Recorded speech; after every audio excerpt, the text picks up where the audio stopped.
Hello everybody and welcome to the Grand Prix of Portland. We are live on the YouTube channel for Josh and Burch Motorsports, and we are also on the Grid Network as well.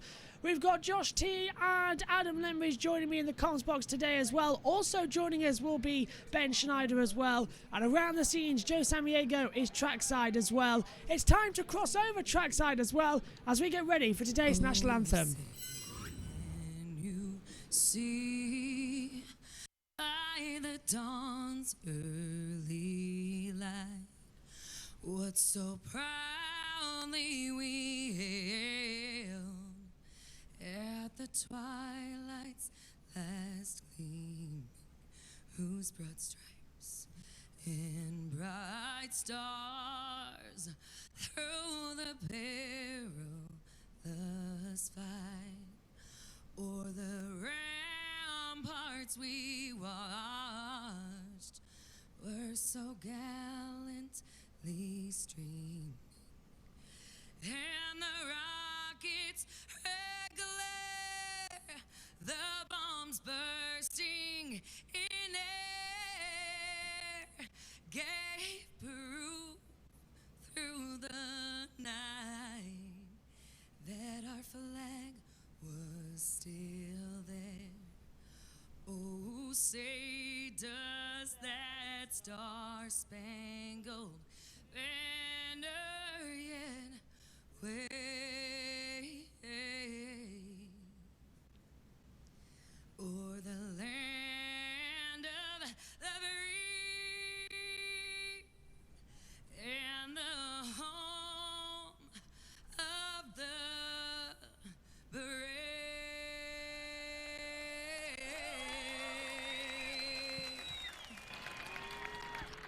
No matter how many times you hear the American national anthem, I swear it gets more infectious every single time.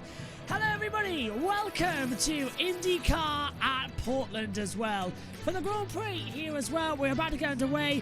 This is going to be a fantastic race as well, and alongside me as well is Josh T and Adam Lemridge as well. Kobe Lambeth is hanging around as well. Joe Samaniego is trackside for as well. Ben Schneider will be joining me in the commentary box as well throughout the race as well. But gentlemen, as well as the music was playing in the background there as well, anticipations are high. Good evening, Adam, as well. You weren't on the pre-show with us on the Grid Network, but you're very much looking forward to this race here tonight in the commentary. What are you predicting? Who's your pick a winner? Well, like I said, if you watched the Grid Network pre-race show earlier, I picked the NTT IndyCar Series points leader, Will Power, to get win number 2 here in the Rose City of Portland, Oregon.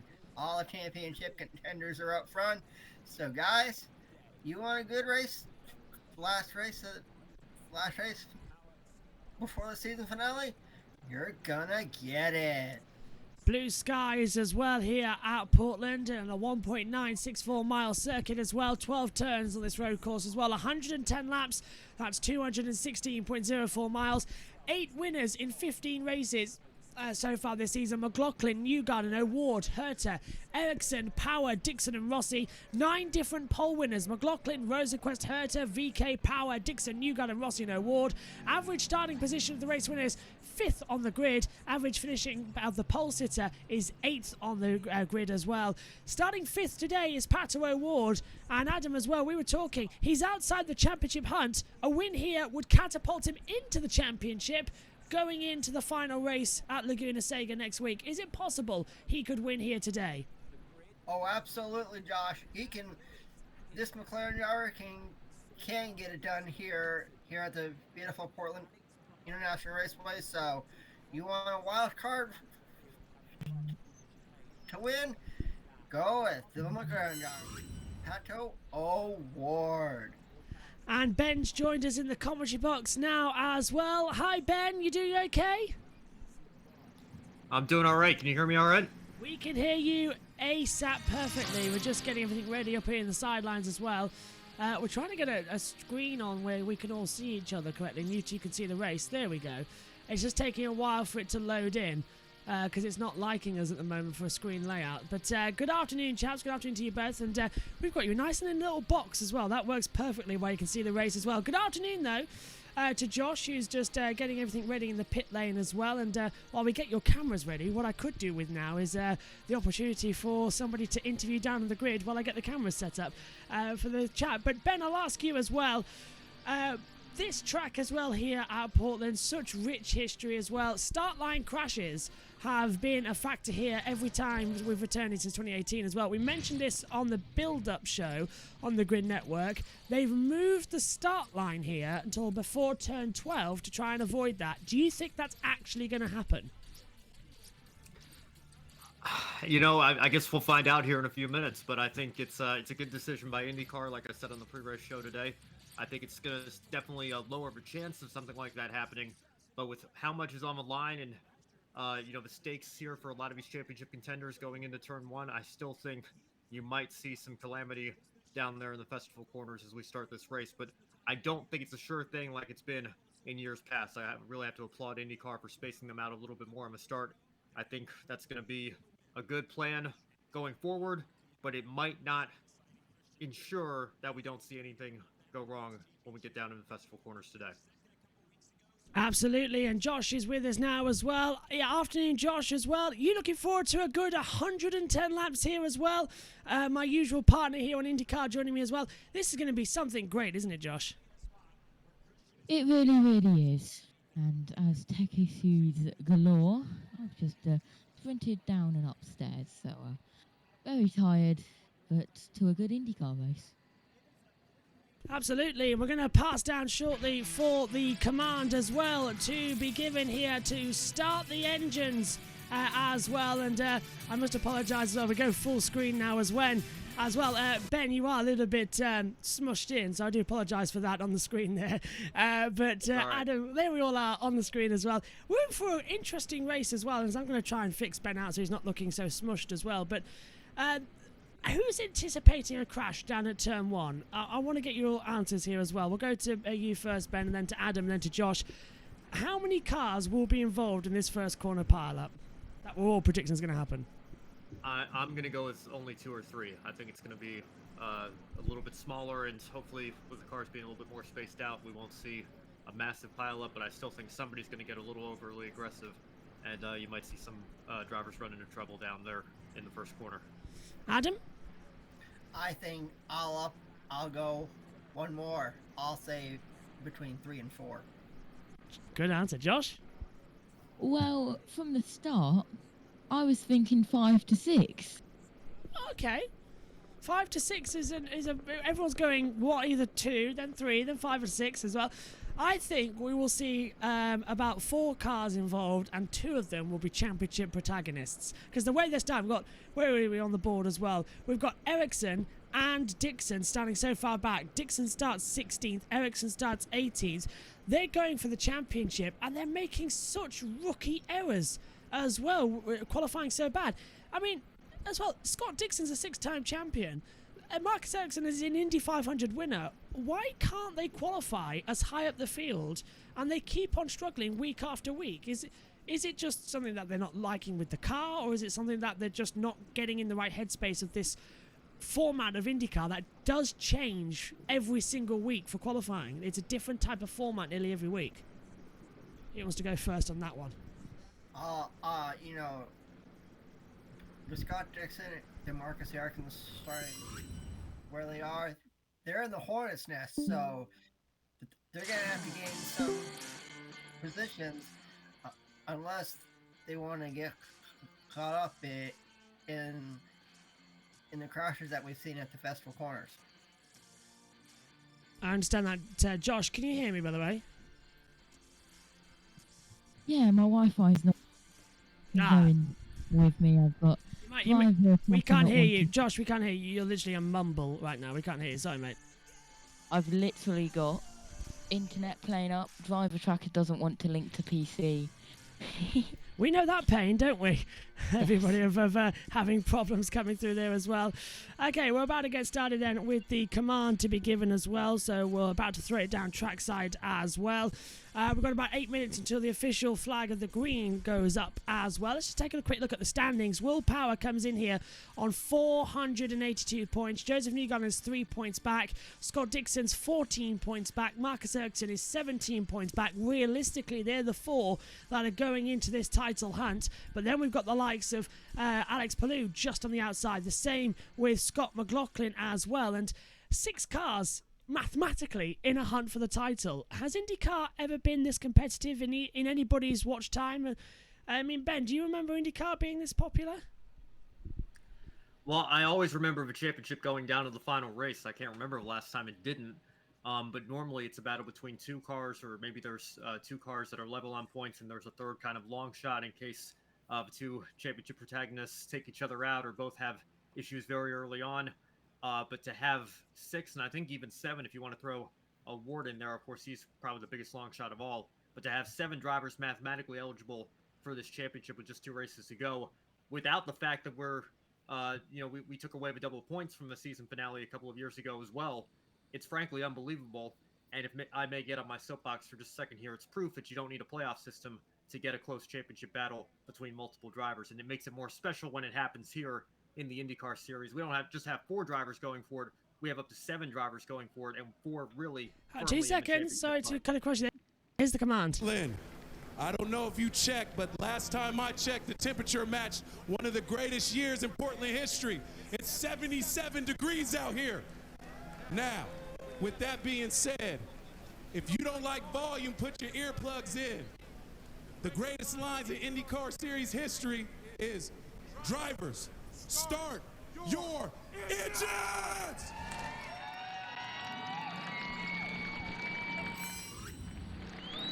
And there they have it. It's a bit loud. They're whistling just a bit, but the engines are up and we are ready to go here at Portland as well. And shortly as well, we'll be getting ready for the full green flag procedure. Sorry to cut across you there, Ben. I'll let you finish your sentence, what you're talking about. No, it's fine. And I beg to differ there, because 77 was the year the Trailblazers beat my Philadelphia 76ers in the NBA Finals. So a great year for Portland, not so great for Philadelphia there. But just to get back to the championship fight, like I was saying, I think I got most of what I wanted to say in, actually, but it is an incredible battle. And hopefully some of these long shots can actually close the gap a little bit more today. I picked Scott McLaughlin to win, because I'm on the trend of picking pole sitters to win in every series we're following this weekend. But we'll see what happens here. We've got 7 drivers still firmly in this championship fight. Anything can happen in this series, and it's incredibly, incredibly competitive. Hopefully we see a good one today. Absolutely. Adam, you've got such a wealth of motorsport knowledge as well. I can see behind you as well all your motorsport collectibles as well. And as a die-hard motorsport fan, as we all are here, which is why we're listening to this as well, as the cars leave the pit lane as well, behind us, when was the last time you remember IndyCar being this popular and this many people diving in for the championship and diving in for positions as well? It must have been about 10, 15 years ago from my knowledge. What about yours? Yeah, I mean, you think about the names that I've driven here in the NTT IndyCar Series in the past. You've got gentlemen like Rick Mears, Allister Jr., Emerson Fittipaldi, Mario, and Michael Andretti. This championship right now is close. So, back in the day, they were all competitive. And it kind of reminds me of what we saw in the 80s and 90s with this talented group of NTT IndyCar Series drivers. Well, we are about to go through the grid, and myself and Adam as well are going to talk you through it as well. Adam, you take row 1, I'll take row 2. Ben, do you want row 3? That's fine with me, sure. Josh, do you want row 4? Yeah, I can get a grid up. I think we can. Then we'll rotate as well. So it'll go Adam, me, Ben, and Josh as well, and we'll keep on going and go through the whole grid together as well. I think it's a nice atmosphere. Then we all know it as well. Push to pass is enabled here as well, so everyone gets 200 seconds. Remember that. It'll come crucial as we get into the procedure as well. The car's out on their parade laps as well. 110 laps ahead of us for this one as well. And I don't know if Josh heard me as well. I just need the map a little bit smaller for the driver tracker, just a tiny bit, because it's blocking off the last couple of corners on the OBS before we go over as well. One but with Alexander Rossi, guys, as well. And how much? Oh, 2 seconds. We're being interrupted with a flashback of last year's start as well. No, we're not. It's an Olympic match. Okay, so it's a World Championships as well for the athletics coming through. quite why that's relevant. I'm not sure. Guys, can you fill me in here? Do you know? I think that's from the IAAF World Track and Field Championships. Fred Curley's in the two-seater. Right. 2020 silver medalist in the 100 meters. So they're flashing back to, I guess, his Olympic run in Tokyo, and he's been given a ride in two-seater right now. So that's why they were showing that. Bal GP has said as well, while that mountain behind the Portland track looks like the Mount Fuji, unless it was Mount Fuji and I missed something. No, it was not Mount Fuji. I'll go 7 to 8 then, just to keep it consecutive, absolutely. Here's the grid then. Adam, talk us through row 1. Thanks, Josh. Row 1 is the former Revco Australian Supercar champion and Bathurst 1000 champion Scott McLaughlin for Team Penske. Alongside of him is his teammate in the NTT IndyCar Series points leader with 1 win this year, Will Power from Australia. Second row of the grid sees Christian Lundgaard as well, the rookie, alongside Alex Palou in the Honda. And then you've got the McLaren Teammates Pato Award, still a long shot for the championship. Felix Rosenquist, his 2023 plan still up in the air, looking for a good run today. Hit it, Josh. Then you've got Colton Herter and Joseph Newgarden on row 4. Back to you, Ad. Oh, hang on. It's gone too quick. Row 5 has...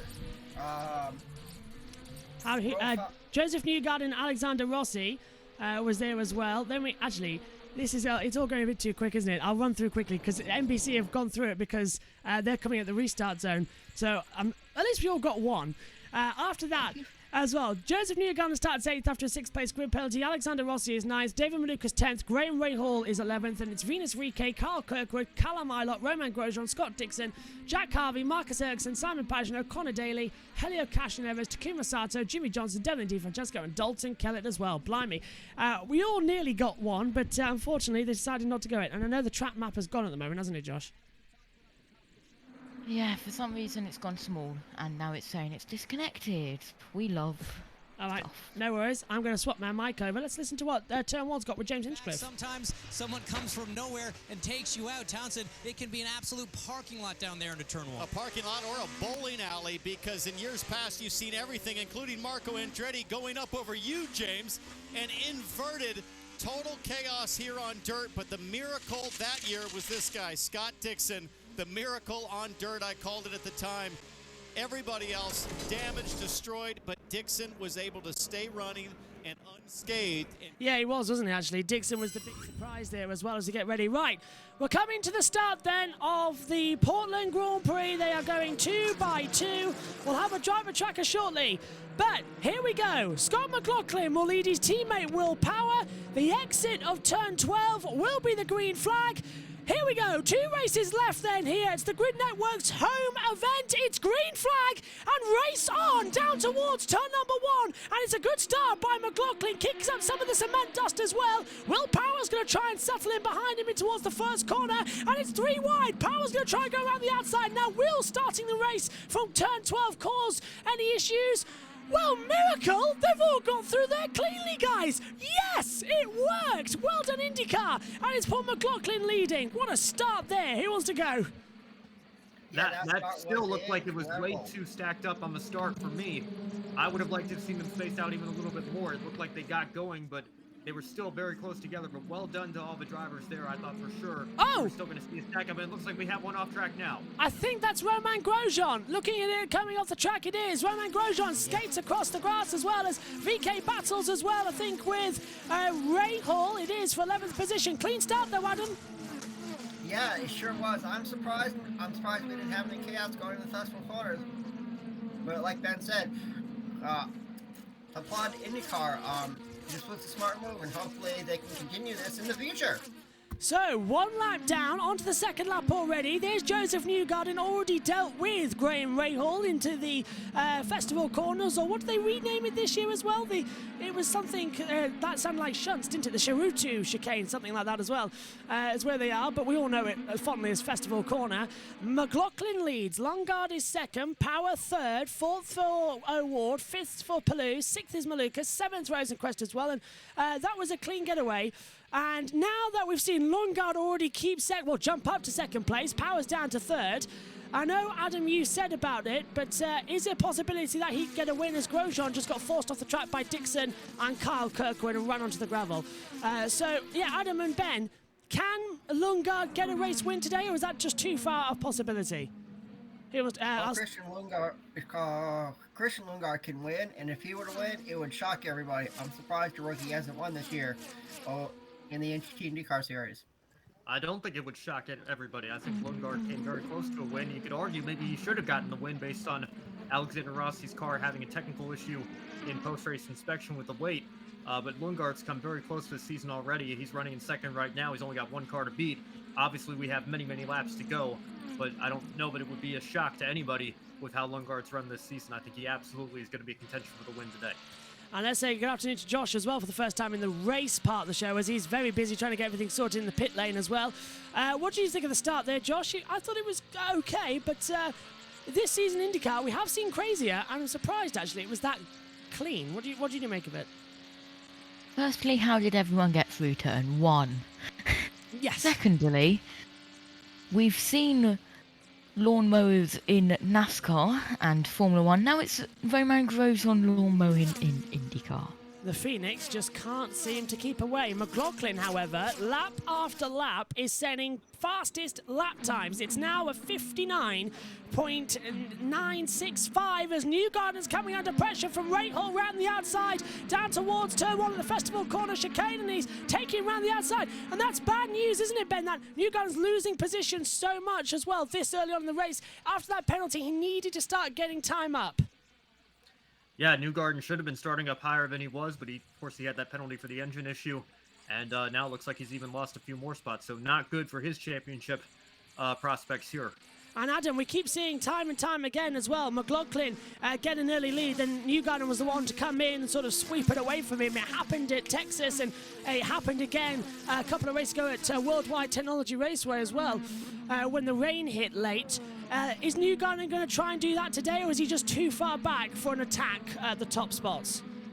I think right now he's too far back, but this race is still young, so we'll see what happens going forward. Let's see if we can remain caution-free for at least 15 laps here as well. Last year, there was only 3 cautions in the race as well, so that should be good as well. And actually, I'm delighted that we got you two back in the box again, because it sort of links up with what we did last year as well. Now Josh has joined us as well. One more member up on the team.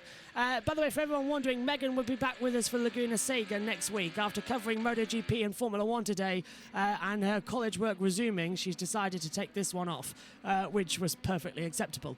As we watch the battle now between O'Ward, Palou and Malukas, and cut back to the race leader of Scott McLaughlin, who comes across the alternate finish line for where we had qualifying yesterday, into turns 11, 12 as well, and then back down the start straight as well, where the checkered flag line is, also located 250 metres later. As the top 5 sees McLaughlin, Lundgaard, Power, Pato O'Ward and Alex Palou. And now NBC go for an ad break, and I know you two have Peacock as well. I think one of you do, don't you?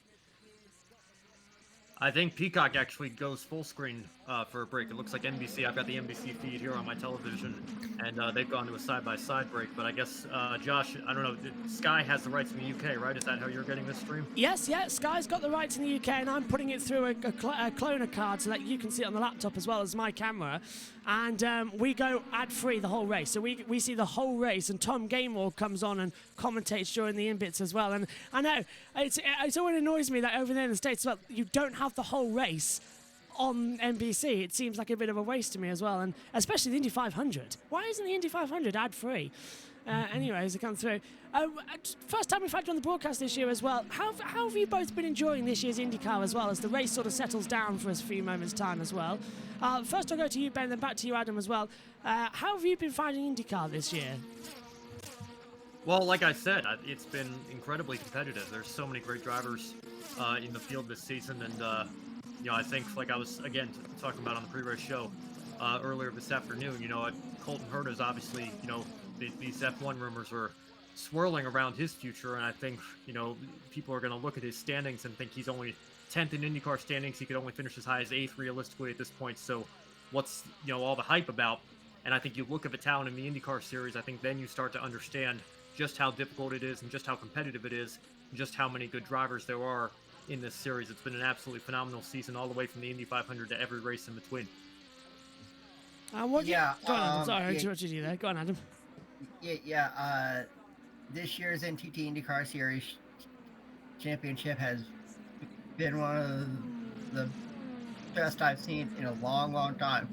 So many different talented drivers, a truly international star-studded lineup up and down the grid, and I still can't get over that Marcus Ericsson won the Indy 500.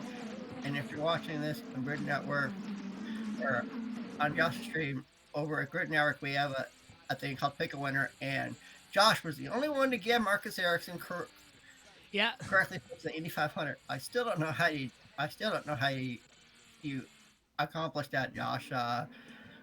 You must have just pulled him out of a hat.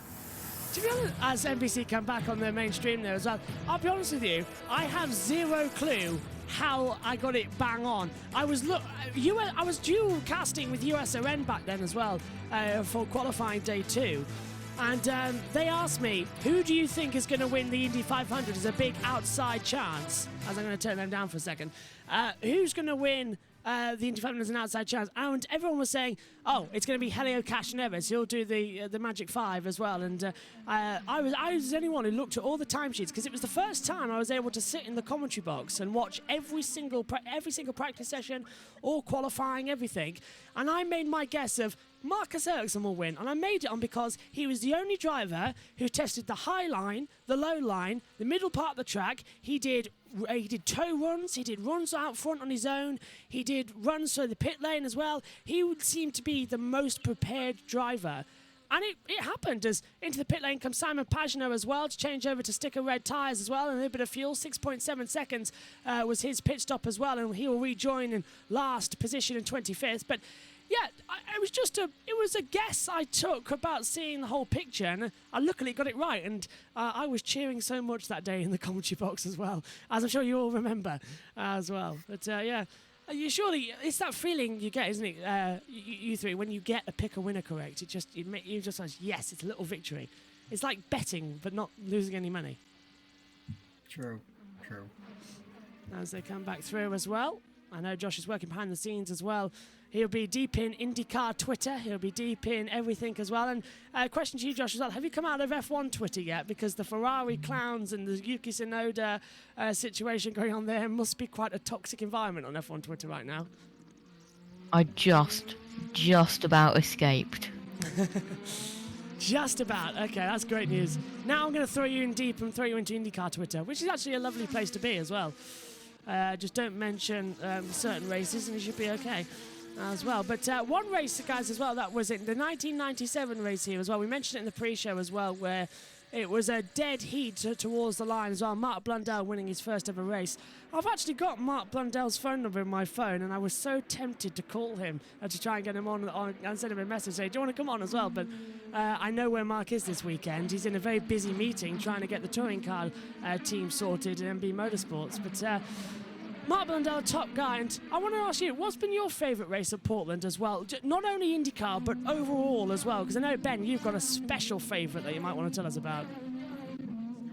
Well, yeah, I mean, I'm obviously biased, but it was probably, being out there with Joe just a few months ago and watching the Xfinity Series and the ARCA Menard Series West take to the track. And, obviously, at this stage in my life and my time as a race fan and trying to get into the media side of things, I have to remain objective. But I must admit, AJ Allmendinger I did grow up as having him as my favorite driver in NASCAR, and to see him take the victory, it was kind of a cool experience for me. But again, I don't want to come off as somebody who's a fan. It's tough for me to have a favorite driver these days in any series. I just try to take in being a fan of motorsport and enjoy the action as much as everybody else and not let myself get caught up in the favorites. But it's great to be out there to see him win, and then to see the ARCA Series as well. The ARCA Menard Series West is probably my favorite stock car series across the board, and so to get to see them on back-to-back weekends, because we went down to Sonoma as well with Brock Beard and LastCar.info. It was a great experience for me, and I'm looking forward, hopefully, with schedules aligned, we can do something like that again next year. I know, we all said, didn't we, about all of us possibly meeting up as well. That'd be fantastic. And Adam, what's your favourite memory of Portland as well? Because that's hard. I know that's you, hard to say. Yeah. I mean, that three-wide finish between Mark Blundell and Gilles de Ferran was that was incredible. And to see Mark Lindell get his first career IndyCar win, that was cool. Just been hearing some radio communication from McLaughlin as well. And Pit Road's got something. McLaughlin and Power can.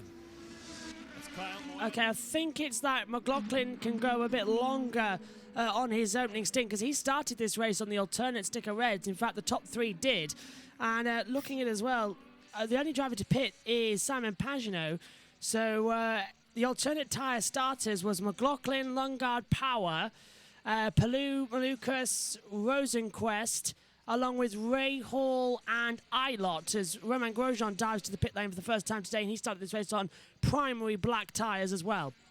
So the question is, this race could go caution-free for a long time. How many pit stop strategies do you reckon could take it? Is it a 3-stopper, or do you risk it on a 2-stopper in this early stage of the race? I would go with the 3-stop strategy. I think to me, that's the way to go for this race in Portland. Well, I always think anytime you can make fewer stops and make it work, that's usually the strategy to go with. So it depends on how much extra speed you can get out of these alternate tires and how long you can make them last and all sorts of things. So I think different drivers might be better suited for different strategies. But if you can make a 2-stop work or only stop one less time than everybody else, I think that's the way to go if you can do that.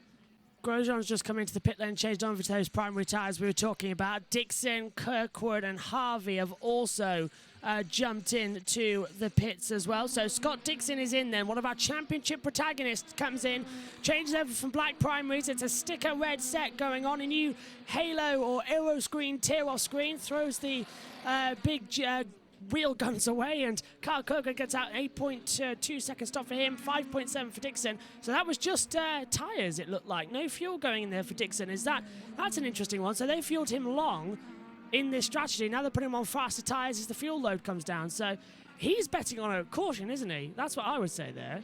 He's betting on something to go through. Yeah, and Adam's nodding as well. But is that a wise strategy? I missed it. I didn't catch if they put fuel in it or not, but that would... I don't know why you wouldn't take advantage of being in the pits and fueling up your car, but maybe they are betting on a caution, like you said. I swear I only saw tyres. We'll double check with that as well. I think I only saw tires too, Josh. So yeah, no fuel is kind of shocking. I thought they would have fueled, at least get them to the next pit stop window. Newgarden is taking fuel as he puts it in as well. New set of red stickers go on as well, and that is also it's a 6.4 second stop, so it's a splash and dash fuel stop for him. Maybe that's what happened with the back half as well of Dixon, but I never saw that fuel hose go in. I did see the fuel hose go in for Newgarden, but I didn't see it on Dixon, so we'll double check shortly, as well as I know Josh is working hard to get the text problem sorted, just waiting for things to connect to as well. So Josh is once again being a trooper behind the scenes to get us a driver tracker sorted as they all come in at the moment. McLaughlin leads this race by 3.2 seconds as into the pit lane comes Alex Palou, and Venus Rique dives in as well in the all-orange machine, and it's been a good day for the Dutch so far. They've seen Max Verstappen take a race win trackside as well, and MP Motorsport in Formula 2 got the race win as well. Palou changes over. Oh, that's interesting, Ben and Alan and Josh. From sticker reds to brand new sticker reds, and they're taking the time about it, but there was fuel did go in, and it's 11.6 second stop. My goodness. So Palou was really slow there, but he's gone from red to reds. Now, the ideal strategy is because you have to use both tyre compounds to go to the blacks, but that indicates he's on a 2-stopper or 3-stopper? I'd say 2. I think two. Well, how long can you extend the life of your reds? I'm not sure. This is interesting strategy here. It's a bold one because no one else has done it. Everybody else has switched over from one tyre compound to the other. Palou's the first one to do. Oh, is that a wheel nut? What was that? Something was rolling across the bottom of the track as Dixon's come up behind VK, and VK's blocking like mad because he's just out the pit lane on fresh tyres. Are not at temperature yet. Dixon's had an extra lap and tyres are at temperature, but some sort of wheel nut was rolling across the fast lane of the pit lane, so we'll keep an eye out. Dixon's going to go to the outside, though, to get ahead of Venus VK as Malukas is in the pit lane with Herta 2, and Dixon has taken it. Race off pit lane as well as Rosenquist and Malukas side by side. Now Malukas just has the foot ahead and should get out. Yep, closes off Rosenquist as they've got to close off from Alex Palou. And Herta, crucially, rejoins behind Newgarden. So that has not worked out either for Herta. Stopping a lap later isn't working. Power pits as well as the field begin to get jumbled up. Green flag pit stop, guys. That's what I want to ask a question of. Are they better than caution pit stops? Because when it's the caution, everybody piles in and it's an absolute mess. What do you think, Adam? Yeah, I think I like green flag pit stops. Palou just passed Rosenquist. Sorry to cross you there, and they didn't make contact. Go on, Adam.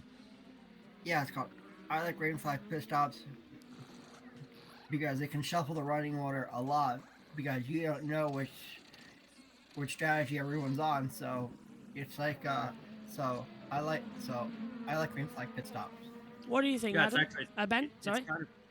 It's kind of the opposite when you think of Formula One. You know, you want to wait and take advantage of the safety car inducted into the pits. Well, in IndyCar, the field bunches all up, and then they open the pit lane for everybody. And if you've already made your stop under green, you can cycle through and around to the front. So it's an interesting and different kind of dynamic there.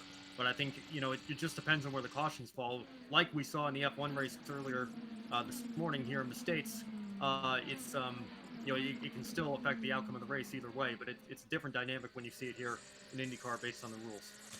What do you think, Josh? Green flag pit stops or yellow flag pit stops? Which one's your favourites? Green flag. Oh, okay. That's everyone taking that. Okay. I will back off and stand retreated. I'll put our headset up as well. Ward comes into the pit lane as well. He's going to do... actually, he was on black primaries. He puts on sticker reds. Okay, so that's interesting. Rossi's going to get past now as well around the outside by Colton Herta. So Herta takes 14th position away there, coming through the first half of the last sector, actually. First part of the track on the start lap as well, which is what it is, as they come down the pit straight. Are we going to see anything for O'Ward, who comes out ahead of Dalton Kellett? And, O'Ward stays in 11th and... 9th, as Kellett goes down to 10th. Malukas is 11th. Palou is 12th. And Newgarden 13th, and really stuck as McLaughlin has yet to stop in this race and is commanding at the front by computer predicting over a lap. But it's now 3.6 seconds with Lundgaard second, Rahal third, Eilert fourth, and Marcus Ericsson goes into 5th position. We are completing lap 19. We are starting lap 20 now. There is 91 laps to go, and that's only taken us 20 minutes. So it is a minute per lap, which is alarming because that's going to take 110 minutes, which is an hour and 40. And trust me, as a broadcaster, you always go, when you see how much time you've got left to fill. As Dixon goes right round the outside there as well. Of Rosenquist coming into turn 12 and 13, and VK is right behind him, ready to pounce as well down the start-finish straight. Is he going to go for a move? No, he's too far back, and Dalton Kellett's under pressure from Malukas as well, coming into the festival corners. As I do see actually as well what one of our YouTube chatters said as well of Bal GP is that mountain in the background does look like Mount Fuji a lot. And Ben, you've been there, you've seen it yourself as well. That mountain. What's it like in person? Is it kind of like gives the track atmosphere? How does it feel from your side? It's a little bit off in the distance, and of course when we were out there it was raining all day, so the visibility was quite limited. But Joe was taking me down to the campsite where we were camping out for the night before we went to the track, and got to get a little bit closer to it and see it close up. But it's I don't my worldwide geography isn't as strong as my American geography, so I don't know exactly how closely it resembles Mount Fuji or Mount Hood, but it's certainly it's a nice backdrop for the track when you do have visibility as clear as we have today. Alex Palou moves to the inside of Malukas in towards turn 1 to get the move done, and he's just about taken it as well by the skin of his teeth. Well done, Alex Palou, getting up to 11th position, and now just ahead of him is Dalton Kellett as well. Fascinating to hear about the trackside as well with that mountain, Ben, as well, and camping as well at Portland sounds fantastically fun. As McLaughlin pits, the race leader's in, so Lundgaard takes the lead of the race, I don't mind if I do, with my pick a winner, and McLaughlin starts on the alternate tyres, has used none of his push to pass just yet, but Palou slips up the inside to pass Dalton Kellett as it is sticker red tyres to sticker red tyres for Scott McLaughlin, so he's trying the attempt of Alex Palou as well of going on sticker reds as at the inside that's Newgarden passing Herta into turn 12, and Newgarden moves up now as well into 13th position as we ride with McLaughlin. And I've just received an email, you might have heard it yourself, because that means that Joe Samaniego has sent us a little present as well. It's the first corner action as well from the festival corners from this race as well. He was trackside. You might have seen him actually on the TV broadcast as well. So he's gone back into the media centre at the moment, but he sent us an image as well and some video that will play as Herta looks back up the inside to try and get past Newgarden. And apologies if your picture's breaking up your side, guys, as well, because it's just downloading that video. Hopefully it's smoothing out, but one ball with Herta as into the pit lane comes the 30 of Lundgaard. So Lundgaard also takes off alternate tyres, puts alternates on, and it's a long fuel stop, Ben. That's he can't get out either. So it's a 9.5 second stop, and a lot of fuel went in there. As they come back down again. And Adam as well, what do you think? Who's going to win this race now from the first pit stops? Are you still going to change your pick a winner, or are you going to stay with your pick a winner? No, I'm sticking with willpower. I think, only has one win this year, so, I think he can win number 2 here at Portland. Ben, I do apologise. I do forget. Who was your pick a winner for the race today? McLaughlin. I was going with the trend of picking pole sitters, so I think we're still in good shape here, especially with Lundgaard's slow stops. So, but again, the race is only about a fifth of the way over here, so yeah. Plenty of time as Rahal pits as well. Herta just past Malukas again, and Newgarden's next up on his list as well to hunt down as they come through. Now, I did understand that Joe was going to try and do a grid walk as well, and I have got some of that grid walk as well to come through, and he is uploading the first corner, so I've got the images. Here it is, and we're downloading it now. Oh boy, this is going to be a good replay as Rahal takes to the pit lane, as well as Rossi as well, passing as well. I think that's Malukas, yep, coming through there as well, so passing some loud traffic. Here we go, and I need to go MacBook full screen for this as well. So apologies, guys. We are going to lose you for just a second, but we can still hear you. As if I go MacBook full screen, this was lap 1 from Joe Saniego's point of view, as the cars flew by.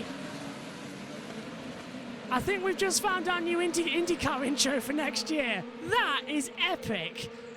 Absolutely epic. And that's because Joe is trackside with us as well here today, as Callum Milot takes to the pit lane as well. If you look on the YouTube chat, guys, well, hopefully you might be able to see it. But that is epic from Joe. And that, without a doubt, is the new INDYCAR intro for this channel next year. Absolutely. That is amazing.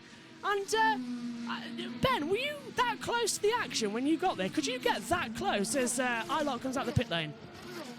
I couldn't get that close because I didn't have a photography license. Joe does. So I couldn't get up to where the photographers were. But I was in the infield. I was, I could certainly hear it, and not too much further back than Joe would have been right there. But yeah, it's you got to go to a race. Like I always tell people, if you want to introduce them to the sport, you've got to get them to the track, because it is such a different atmosphere when just watching it on TV. What the series is. Yeah, and I'll let our viewers know I've gone to a lot of NASCAR races in my time. I've gone to a lot of tracks like Atlanta, Bristol, Charlotte. I've been to Talladega, so I lived in New Hampshire for 13 years. So you got to get to Bristol at least once, and you got to get to Talladega at least once. Dixon, sorry, it's going to cross Adam. Dixon sending up the inside of Ilott, and VK trying to go around the outside, and they takes him. So Ilott making a mistake and losing 2 places there. And we'll throw it back to you, Adam. Complete your sentence. Yeah, it's called, hold on, it looks like Renus VK might be fancying a move on Dixon. Yeah, VK's trying to come back on the inside line as well, trying to find a position. Don't know if that's going to work out, though, the way you think it does, as they come back into it as well. Some amazing action between these two as well. Down the start-finish straight we go. So VK's P12, Dixon's P11 as well. Not exactly the top end of the points, but Ben is absolutely spot on as well. That they're getting a bit close together. They might have a pre for a lap or so I'll send it to Adam and just let Josh know. Minimise it a little bit, and I can get it to work. Over to you. Yeah, it's called, like I said, I've gone to a lot of NASCAR races in my time. So if you've never been to a NASCAR race or any motorsports series, wherever you may be watching from, go. It's a good time. You can bring your family. You can go and just enjoy it. And there's so many great series across the world. that you can go to. I know, Josh, you probably been to a few British Touring Car Championship races over there for you in England, so you know the experience with that series. That's you, by the way, Josh. Not me, Josh. That's you. Yeah, it's you, Josh. That's you talking about it for British Touring Car races. You've been to an all British Superbikes. You've been to more tracks. I've been to Donington, Silverstone, and Cadwell over here in the UK, and then Barcelona over there trackside as well as we come back through. And again, looking absolutely fantastic as this race goes on. That 27 driver track is on, and actually I'm going to try and make it work myself so that Josh doesn't have to do anything as well. So it's literally just a second. So give us just a tick, and we'll get it working for you all as we come back through. Still no word from pit lane actually that we were waiting for, as they're actually going to ad break once again. But guys, we've run 27 laps, caution free. I mean, this is unheard of, especially here at Portland, to run this long into a race and not have any safety cars or anything, or pace cars laps as well. Always make that mistake when commentating in America as well. It's pace car, not safety car. I've got to remember that. Somebody write me a note. Josh, you're on it. Write me a note. All right, we're just editing everything quickly as well to make sure we're all A-OK. And make sure we're all back into full vision. And actually, quick question. We've now seen as well the fact that the picker winners seem to be in a good position, that we're all very clever. Gone again. Oh, no. I've just literally got the driver tracker back working and it's gone. Yeah, Josh said it's gone again. And I was having the thing. Okay, so we've got to try and get the driver tracker working somehow, and I'll figure it out. In fact, I've already thought of a way, so I'll get that sorted as well. Yeah, okay, back to the action then. What do you think then? Well, who do you think is going to be the IndyCar champion? That's a question I haven't asked you all yet. Who's going to be the IndyCar champion this year? Because we've all said who's going to win this race, but no one's actually said our precedent for a champion yet. Anyone got any ideas? I'll go first. I think you're going to see Will Power hoist that IndyCar championship trophy next Sunday at WeatherTech Raceway, Laguna Seca in Monterey, California. Ben, that's a brave call for Will Power. Who are you calling for, Ben? It's so hard because we have four that are so close, and it can really be swung either way because there's 50 points for a win, 35 for third. It could really swing very, very quickly here. I don't feel like I'm going to have a solid answer until after we finish this race here. But if I had to pick now, I agree, Adam. Will Power is in a very good position, but then again, Marcus Ericsson would close in a little bit with a second place run today as well. So we'll see how it all shapes out. And I know, Josh, you're busy getting things sorted again, but I know you can hear as well. Who's your championship pick as well? And I'll reveal mine as well. I know Ben's sort of dancing around until the end of this race, but who do you think is going to win the championship this year, if you can hear me? I'm not too sure he can, actually. He's a bit busy, actually, getting all the information sorted because he's desperately trying to get the driver tracker working. Hello. Oh, hello. Who's going to be this year's champion from your point of view? Who are you personally thinking? Will Power. That's 2 out of 3 saying Will Power. Ben has agreed that Will Power stands in the best possible chance. So, do I go with the majority? I think so. Ask me after qualifying at Laguna Seca, then I'll give you my answer there. I need a little bit more context and all right, more things to settle down before I make a pick here. It's just too close to call at this point. Pre-show for Grin Network as well. I know you're not on. Actually, you might be on it next week. I'm not sure. Oh, and short-cutting the course, Romain Grosjean has been given a penalty. He's to give up track position. So Grosjean's been given a penalty. There is the mountain in the background with a beautiful plane flying by as well on the screen. And you could be forgiven for thinking that we are in Mount Fuji in Japan. And what a fantastic racetrack that is. I think, as well, I used to love Twin Ring Motegi as well, both the road course and the oval. But if IndyCar was going to work in Japan, I think Fuji Speedway would be a massive, brilliant scoop if they can get it working there. And do you think IndyCar would work at Fuji? Anybody? Sure, why not? Go ahead, Adam. Sure, I think, IndyCar has raced at Twin Ring Motegi in the past, so, they run on the oval, so why not go to a different track? I like Fuji. Well, I've got to admit, I don't know. I know it's been a long time since IndyCar raced there. I would love for there to be more ovals on the schedule. So if they could go back to the oval with Twin Ring Motegi, that would be great. But I actually don't even know what the current state of that track is, because I know in 2011, before the final race, they had to transfer it over to the road course because the earthquake in Japan damaged the oval too extensively. So, of course, that was a while ago now, but it's been a while since IndyCar's been back, so I don't even know. I must admit, I'm not sure where that stands. But in a perfect world, yes, I think either of those options sound like we could make something work and add another international race to the IndyCar schedule. I think that'd be great for everybody. Ideally as well, I think the track, I know the road course is perfectly fine. I think the oval did have some cracks in it, didn't it, as you said, as well, from the massive tsunamis as well that we had back there in 2011 as well. And I know that many sports that year cancelled their races there, but Formula One were the first to actually go back to the track, and the massive applause from the locals they got was brilliant. And I think that they've repaired it a little bit, but I don't think it's now IndyCar grade racing, actually. I think it's just used as a test event track as well. But ideally, it's not that much work to get it done, as for the first time as well, Marcus Ericsson dives down the pit lane. So everybody now has taken their first stops in this race, as it's Scott McLaughlin leading. Will Power is 5.9 seconds back in second. Christian Lundgaard is third. Pato O'Ward fourth. Alex Palou in fifth. Joseph Newgarden is in sixth position as well. And into the pit lane comes now Marcus Ericsson in a livery that's very akin to Scott Dixon this weekend as well. He's got the husky chocolate on the front cut of the nose there, but he just likes to confuse us, doesn't he, Marcus Ericsson? It's a question. Did Dixon hit us or did Ericsson hit us? That's what they're going for today. And he's come out just ahead as well in the front there into turn one of the Meyer Shank Racing of Helio Castroneves, I think it is, on board. Yes, it is. Reminds me of back in the day when we had the two Target Chip Ganassi cars and also the two Penske cars with the Marlboro branding. When I was first getting into it, they were still finishing up their sponsorship time with the team, but they had put the soft ban on cigarette sponsorships by that time, so it just said Team Penske. So it was weird to look at a team like Penske and think both of their cars were unsponsored, but they were still in Marlboro liveries. They just couldn't have the name on the car. But both their number 3 and number 6 cars had the same livery, and then the Target cars had the same livery too. So a bit of a throwback to how things used to be on the IndyCar side of things as well. Josh, go on, Adam. How about IndyCar return to Surfers Paradise on the Gold Coast in Australia?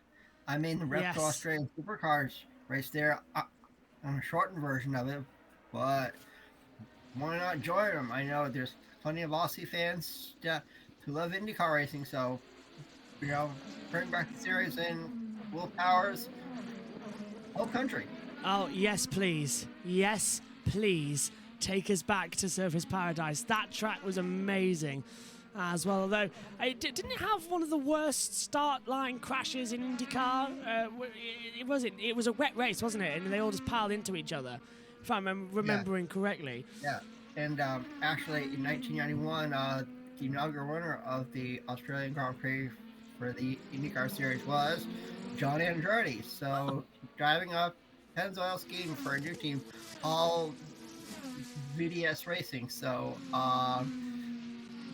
and here's another one. How about IndyCar go to Bathurst? Oh, yes, that could work. Ben, would it work there? I mean, I know Adam tries to get Bathurst in everywhere, but would it work?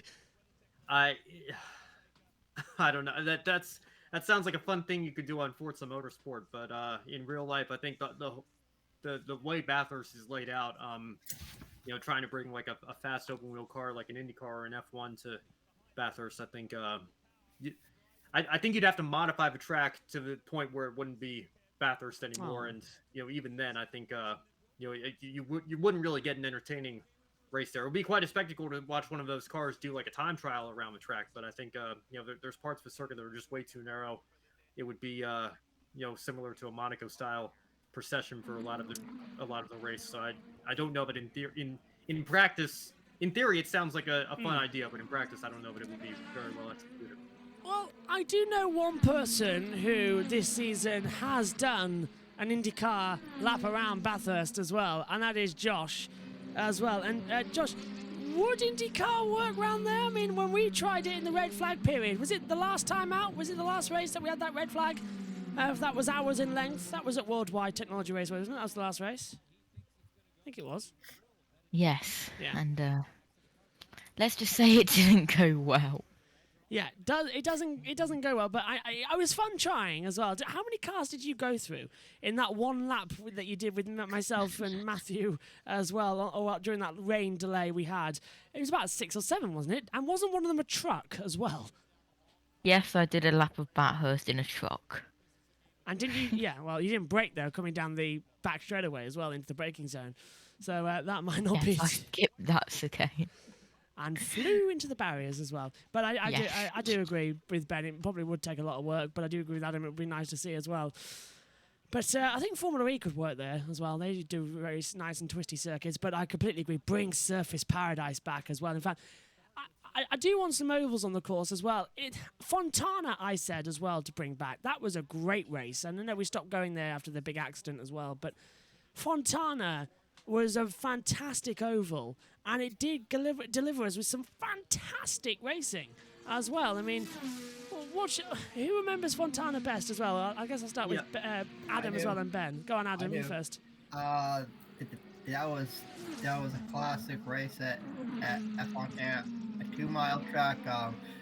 Another couple ovals. How about bring back the historic Milwaukee Mile? That race was always a week after the Indy 500. And how about bring back Michigan International Speedway, another 2-mile oval? You could get cars going 3 and 4 wide and over 200 miles an hour. I mean, it's worked in the past. Why not bring it back? It's worked in the past, but it worked a little bit too well at Fontana in 2015. I think everybody points to that as an all-time classic race. Unfortunately, everybody survived there, but I think it gave some flashbacks to Vegas in 2011, with how dangerous that was. And then obviously the scary incident with Brian Briscoe flipping to end that race. And Will Power, I think a couple other drivers were not too pleased after that one. But if they were to bring Fontana back, they'd have to do it right. They'd have to make sure they get the package right. The same goes for a track like Michigan or Pocono. I think Pocono could still be on the schedule to this day. I think the issue probably would have had to be resolved before we go back there. Obviously, we had some issues with accidents there as well. But the issue with Fontana is I think the plans are still set to convert it to a short track from a NASCAR side of things, which I am still hoping that they don't do. I think this most recent race, especially with the next-gen car, was absolutely epic. And, to lose another big oval like that, I think would be quite a shame. I think there are existing short tracks we can look at renovating and trying to go to before we tear down a historic oval. Fontana Speedway is still to this day the site where Joe DeFerrin ran the fastest closed course lap ever in a race car. So it's there's a lot of history there. It looks like, unfortunately, they're going to go through with that. But if they don't, it would be a good candidate. But if they do, I don't see any way realistically you could see the IndyCar Series racing on a track configured how they want to do it.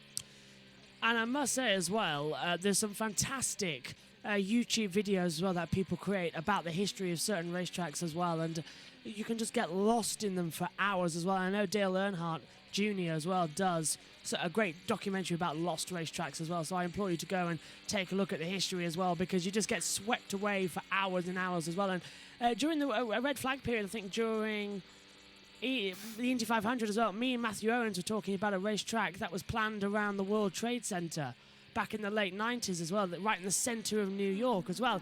And we were talking about it on Grid Network, weren't we? I couldn't remember what it was, and then I asked him, and he sent me all the documents that he had, because he's got an amazing memory and an amazing list. He had it all there as well, and it's just the racetracks and the history and the conversations you can have is absolutely fantastic here as well. And to update you on the race as well, sadly, not much is actually going on at the moment. We're in the second stint here, which historically at Portland isn't the most exciting, because it's before the final pit stop where everything starts to get a little bit more entertaining. And McLaughlin's leading by 7.5 seconds to Will Power in second. Lundgaard is third.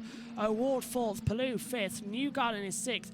Rahal seventh. Herta eighth. And Rossi ninth, with Dixon rounding out the top 10 as well to look fantastic. And I was a bit disappointed that Joe never got the grid walk on just in time, because that grid walk looks absolutely fantastic. I'm sure it'll be on the Grid Network channel, though, ASAP pre-race, as we see I believe Oh, go on, Josh. the raw footage from the grid walks already up on the channel. Oh, brilliant. Yes, it is. I caught. If you're watching, go to YouTube. There's Grid Network, and there's raw footage of the grid walk from the NTT IndyCar Series Portland Grand Prix. So go over there and watch. Absolutely. And I think also our pre-show was really great today as well. I really enjoyed hosting a segment of that as well to begin with, as well as I was actually very nervous to begin with because I didn't have the script in front of me as I usually do on a monitor. I had it on my iPad because I thought it would be more flexible as well, so I can change things quite quickly in case I needed to. And I found it really distracting having it on the iPad as well. And I couldn't, I was having problems hearing Ben at one point and Kobe as well in my ears as well. And Joe was doing all the cameras and everything, but I really enjoyed it. And I know you hosted a segment like that, Ben. And just update me with the grid wrap-up show tomorrow. The wrap-up's on first, and then the encore's on at the usual time, isn't it? Later on in the evening, or are we all doing it as well? Yes, so, yeah, well, I need to actually coordinate with you, Brandon, and we're going to maybe try to get Joe on as well, since he was at the track, and he might incorporate some USF 2000 into the show as well, because they had an epic championship battle in that series. And then, of course, there's 2 ARCA races this weekend, because Joe's on site for the ARCA West Series at Portland, and then later tonight at the DuPoint State Fairgrounds, the main ARCA Menard Series will be racing as well for their second of 2 dirt track races this week. So there's a lot going on, and the Encore show is going to be no exception. There's a lot to recap and cover, and we're looking forward to that tomorrow. Might push it up a little bit because I know... Sorry, Newgarden's just made the move on Palou for 5th position. He slipped up the inside coming through turn 12, and Newgarden goes 5th ahead of Palou, who moves down to 6th position. So that's the first on-track move in 25 minutes. If everybody's going through. Rod Brown says 40 laps, Scotty, by 7.4 seconds. Control drive, and Bal GB says Scotty is losing time, though. He is down to 6.4 now to Power, as Power's actually used more push to pass than McLaughlin, so Power's on a hunt down. Back to you, Ben. Yeah, no, just what I was saying is the Encore show might be bumped up a little bit because I know, Josh, we're going to try to accommodate you since it'll be midnight for you. It's normally 7 p.m. Eastern time for us here in the States. But we'll make sure, obviously it's Labor Day here in the States as well, so that gives us some added flexibility. Hopefully Brandon will be available, and might even bring Casey on as well for the ARCA stuff. But looking forward to that. The wrap-up show, I know we're scheduling that for noon Eastern time in the States tomorrow because the NASCAR race is going to run long into the night tonight. But then we'll have that tomorrow afternoon, and then the Encore show to follow. So stay tuned for announcements as to when exactly that's going to be. Fantastic, as well as Ray Hall has passed Palou as well for 6th position. Adam, were you going to say something there? Yeah, there was a comment in the chat of IndyCar work at Brands Hatch. I can say yes, IndyCar has run at Brands Hatch in the past, so it has worked. So why not bring back the NTT IndyCar Series at Brands Hatch? Use the Grand Prix course. Yes, I don't know why they ever used the Indy course, and I can see why, because it was Brands Hatch Indy, but it didn't work there on that circuit as well, the Indy course. But Grand Prix circuit would definitely work as well, and they called it the London Grand Prix, which is weird, but considering it's in Kent. That's why it was weird. I know that's... And Josh, help me out here as a Brit as well, as we've got 2 Brits and 2 Americans on, but Kent is about, 40, 50 minutes away from London, and it's in a completely different area as well, isn't it? It's in Kent, not London. I believe Brands Hatch to London is something stupid like a half an hour drive or something like that. All right, well, I trust Josh on that because he's actually been to Brands Hatch more times than and you can, from the main campsite, you can see centre of London. You can see Canary Wharf, you can see the walkie-talkie, you can see the Shard, but it's only 26 miles from Brands Hatch to London, and it takes around an hour, apparently. Okay, so maybe they were right calling it the London Grand Prix then. I will stand corrected as Alex Palou makes his pit stop as well, and his second one of the day, and drops down the order as well into... trying to look, but the computer's not telling me. It's down outside the top 15. We also saw a pit stop there as Grosjean comes in, puts on the black primary tyres. So second stops starting. Looks like a 3-stopper is going to be the key today. And I cannot work out where 18th. There he is. And now 20th for Palou. Blimey. He's dropped so far down the order as Carl Kirkwood comes in as well. And speaking of our championships rivals as well, let's go through them. Will Power is in 2nd position. He'll be on 522 points. Joseph Newgarden runs 5th. He's 2nd in the championship as things run on 509 points. For then, Scott Dixon's 3rd in the championship. He's on 490 points. He runs in this race 9th. Marcus Ericsson is 4th in the standings, 482 points. He runs in this race in 13th position, and he will now level with points on Scott McLaughlin, who's leading this race. He too will be on 482, 40 points back. So 40 points going into the last race of the season. Points by position, handily 50 for a race win. And with Pato Award's 66 back as well, means it's a 5-way fight going into Laguna Seca. Now, 2003 was a 4-way fight, wasn't it? Just to correct me if I'm wrong. Adam, I know you remember. I think so. I do believe it was a 4-way fight. So even better. 5. A new history record as well. And you can catch it all as well next week. Our preview shows and wrap-ups on the Grid Network and the race day coverage as well, live here on the YouTube channel for Joshua Burch Motorsport Journalist. Newgarden pits, Dixon pits as well, so 2 championship rivals in as well. Newgarden is 7.1 seconds. He definitely had fuel then. Dixon's having fuel now as well, Ben, as he leaves the pit lane, a cloud of smoke as well. Is it now time for Dixon to start pushing? He's got to get this back up. 38 points into the last race of the season is no chance of a victory, of a championship, is it? Yeah, just trying to do the math in my head. I mean, Yeah. he basically need whoever's ahead of him to finish last, and he needs to go out, take pole position, lead the most laps, and win the race. I mean, it would be very unlikely. Maybe still mathematically possible, but realistically, with how many drivers are ahead and the talent levels of each of those drivers, Dixon definitely needs to pick up a few spots here, more than a few spots, if he wants any realistic shot of a championship going into Laguna Seca. Longgarden pits as well, puts on black primaries. Looks like they've been scrubbed a little bit as well. Away he goes, 7.7 seconds. Jimmy Johnson was in 2. He's left the pit lane now. Venus VK dives in from 8th position as well. So he'll just drop down behind Lundgaard and Lucas. VK's going to drop outside the top 10. 7.5 second stop for him. Gets going. Good stop there. McLaughlin leads 5 seconds ahead of Power. This is just beautiful as well. This race is now going to start cooking as well as they come into it as well. We've been on electric power for the first half. It's time to start cooking with gas and make a big explosion with it all as well. And of course, we should say, because it's the age as well where people say, oh, we're in gas supplies as well. Renewable, eco-friendly fuel will be burned to make this race go better. I mean, not really, because we're still using petroleum, but still. Back on the action, as into the pit lane now comes the race leader, Scott McLaughlin, and Rahal takes the lead. Black Prime is going on as well, Adam, and that's going to be good for another 30 laps or so. Power in 2, and now the championship fight is on between these two. Oh, it sure is. And in going back to the 2003 IndyCar points, you had Scott Dixon with 507 points, won the championship. Second was Gildy Ferran with 489 points. In third was Helio Castroneves with 484 points. Fourth was Tony Kanaan.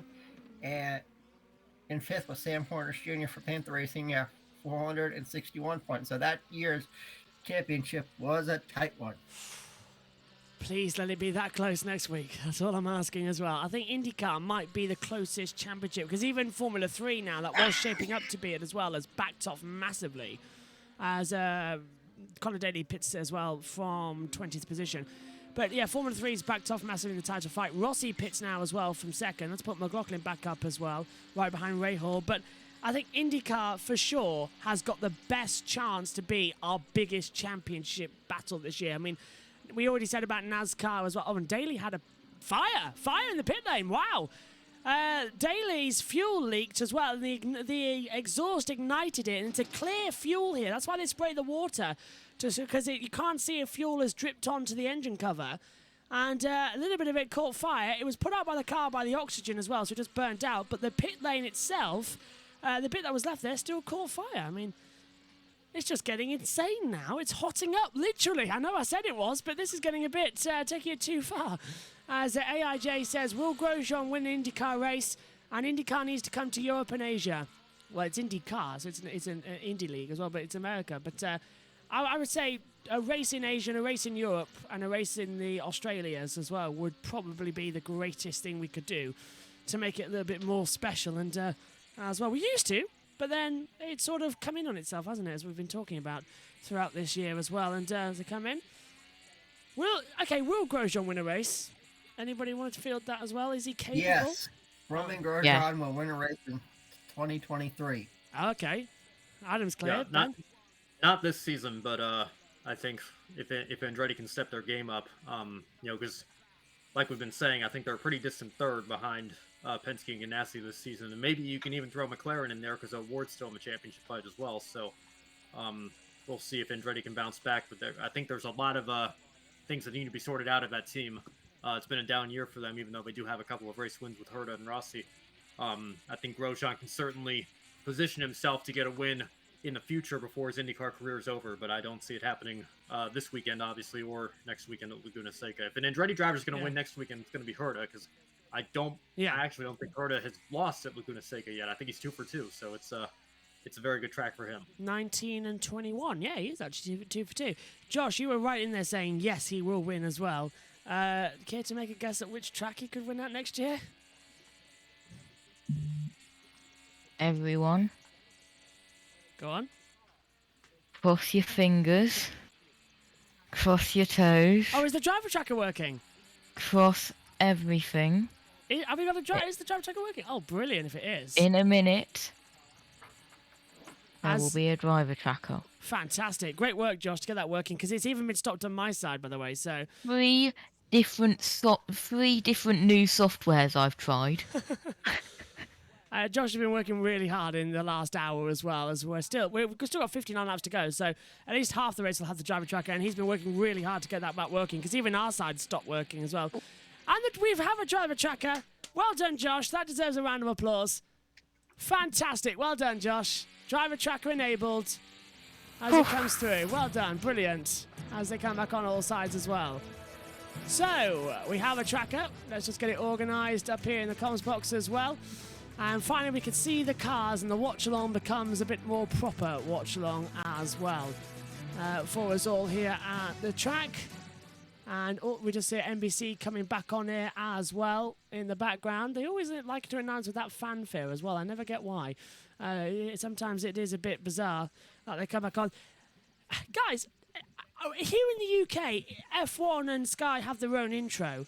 But do NBC still have an intro for their IndyCar, or does it just come in with a skyline shot and some music, or does it actually have an intro with the build-up music? Because I love that build-up music. I mean, we have an intro. NBC has intro music. I'm not exactly sure what you mean by that, actually, but like a selection of clips and everything. There's a nice selection of clips put together with IndyCar logo at the end of it all and that lot, like a proper intro. Okay. Yeah, I'm not sure, actually. I can't recall. I know exactly what you're talking about. Yeah. But, yeah, that would... Yeah, I don't know. I don't feel like... I mean, I don't watch pre-race as often as I used to when I was a kid, but I remember back when... this is going back multiple networks now, but when the channel was Versus, when NBC, what's now NBC Sports, was just back into broadcasting the series, they had like this weird Power Rangers theme. Yes, yeah. With IndyCar graphics and things like that. So that was kind of interesting. But I actually don't know. There's nothing sticking out in my head as to what they're doing these days with it. Adam, any idea, Adam, as well? Because I know you watch it all. I know they have intro music, but I don't think they have like a real intro. I wish they would. I wish they would. That's disappointing. I know they used to. I definitely know they used to on NBC. But they must have stopped it a couple of years back. That's a shame. They're missing a trick there.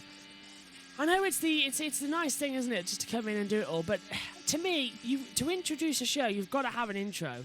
I know Grid Network's got one. We've got one as well. We played them both at the start of the show as well. In fact, we've got a couple of them for each series we cover. Well, to be fair, thinking about it, F1 and F2 and F3 are a bit different, as we see Joseph Newgarden coming on the back of Christian Lundgaard does the cutback in towards turn 1 and 2, the chicane, and Newgarden slips up the inside with a lovely move against Lundgaard as well. That's the alternate tyre working better compared to the primary tyre, but so what, Lundgaard staying with him. The young rookie who made his debut here at Portland 12 months ago is finding time and finding something to come back through, and it hasn't worked out. Ericsson pits with a 7-second stop. Sato is in the pit lane too, the two-time Indy 500 winner, and it's a 7.8 second stop. But side by side now as well, Marcus Ericsson with Roman Grosjean, with Felix Rosenkrantz. I know exactly how I did that one as well. A little bit of a Murray-ism as Ericsson gets hit out a little bit as well as David Malukas comes back on the inside as well. And, well, Ericsson tried to go for two things and didn't work out. I know exactly how I did that because I was so impressed with myself for noting that Marcus Ericsson's colour had changed. And I read out, in my brain, I thought number 8. And it immediately went, oh, that's Roman Grosjean, because that was his number in Formula 1. So that was my mistake there. That's what it takes to cover everything in this series. But Ericsson dropping positions now further back in the field and hasn't really climbed up today as well. But, see, it's quite easy to do Murray-isms as well. The Murray Walker comes through as well. But Bal GP says IndyCar should have indie music for its intro. Oh, that's a clever idea, actually. Indie music for IndyCar. I know the Power Rangers theme. Does that kind of cover it? Yeah. Ben, that Power Rangers theme, was that kind of indie music? I don't know. I'm very, very loosely, I guess. But, yeah, but it's kind of weird to think back on that. Yeah, that was an interesting song choice for IndyCar and Versus. But, yeah, that's going way back. Like I said, the network rebranded, then it kind of rebranded again. They took the sports network off, and it was just NBCSN, and now the channel's gone entirely, so... Nothing will ever beat the TNT NASCAR intro for me because they used to announce TNT, the big, as well with the big blockbusters. That was always a bit cheeky of me as Maluka starts at the inside of Ericsson once again on the replay. We just also saw, I think, Callum Ilott and Alex Palou having a battle because Palou's backed up into 10th position. Ilott's down to 11th. And McLaughlin needs at the moment to willpower by 5.5 seconds. It's Jimmy Johnson doing a nice 360 and keeping going out there on the circuit. And that was lucky not to cause a full course yellow. And if you're playing IndyCar Bingo with us, Jimmy Johnson spins on a road course. You can tick it off as well. You've only got one more until you get a bingo next time out. Because I think he's spun every single road course this season now. I got to give Jimmy a lot of credit for, trying to make this career switch and do something so radically different from what he's used to from the NASCAR side of things. But, I think it might be best for him if he scales back to an ovals only schedule next year. Of course, that's going to be tough to do because we don't have as many ovals as we used to in this series. And yeah, like I said, all credit in the world to him for giving this a shot. But, we're a couple years into this experiment now, and, we just haven't seen the improvement from him that I think we all were hoping to see on the road and street courses as we come to the end of year 2 here. But we'll see. I think his plans for 2023 are still very much up in the air, so we'll see what happens on that front. Josh has left the driver tracker on for us, but he will be back shortly. He's just fixing some internet issues he's been having as well. But he's been giving me updates throughout the pit lane as well, throughout the night as well. So always nice to have him on in the pit reporter role as he'll be back with us in the commentary box next weekend. This is Joseph Newgarden scraping the wall in the interest to turn 12. And sorry, that's Scott McLaughlin being corrected in my ears. McLaughlin, though, guys, pushing every single limit and not leaving a stone unturned. Yeah, that's, he's used to giving it all. I mean, he used to race in Australia, and it was in the Australian Repco Supercar Championship, and he was tough to be down there. So, his toughness has transitioned over here to the NTT IndyCar Series. And unfortunately, Simon Pagenaud is out of the race. They've put the jacks up and they are pushing him behind the barrier. So Simon Pagenaud's day comes to a close here at Portland as well. And that's a big disappointment. But he was running 2 laps down anyway in 25th position as well. So disappointment for him. I don't know what his problem is. Speak to him. You could almost crash with him. Can't use any more push to pass if we've used way too much. Pit lane. He was talking about the 8-point racing car of Dalton Keld. He was stuck behind him for a little while, had to use push to pass. He was lapped at the time.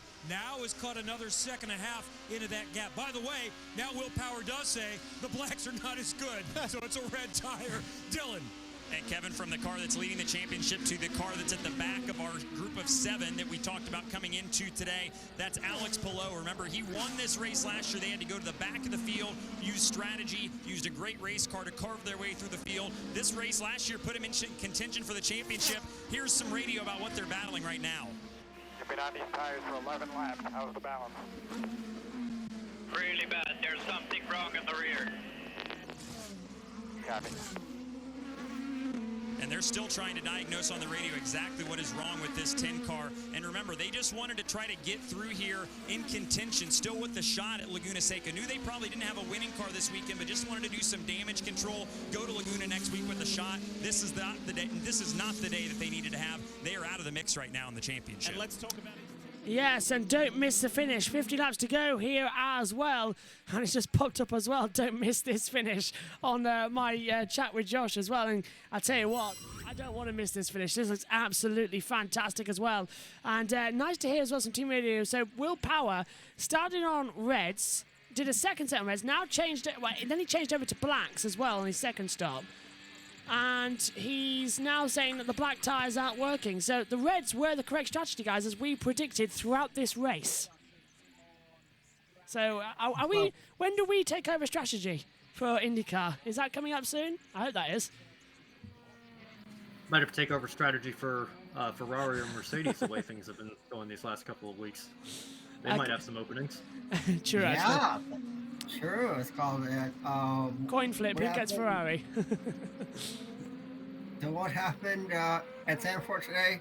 Well, Ferrari was Ferrari again. And they just keep on making mistakes, Ferrari, again and again and again and again. I think it's my fault. I don't know if Josh is in backstage anywhere and can hear me as well, but I swear I said in one of the practice sessions, Adam, I know you were watching quite a few of them, you might remember. I know, Ben, you catch up on them every now and then when you get the time. But I swear I said in one of the practice sessions, knowing Ferrari, in the race, they will forget to put a wheel on the car, i.e. Irvine in Europe in 1999. I swear I said that at some point in the weekend, and then lo and behold on Sunday, it goes and happens. So curse the commentator, my fault there.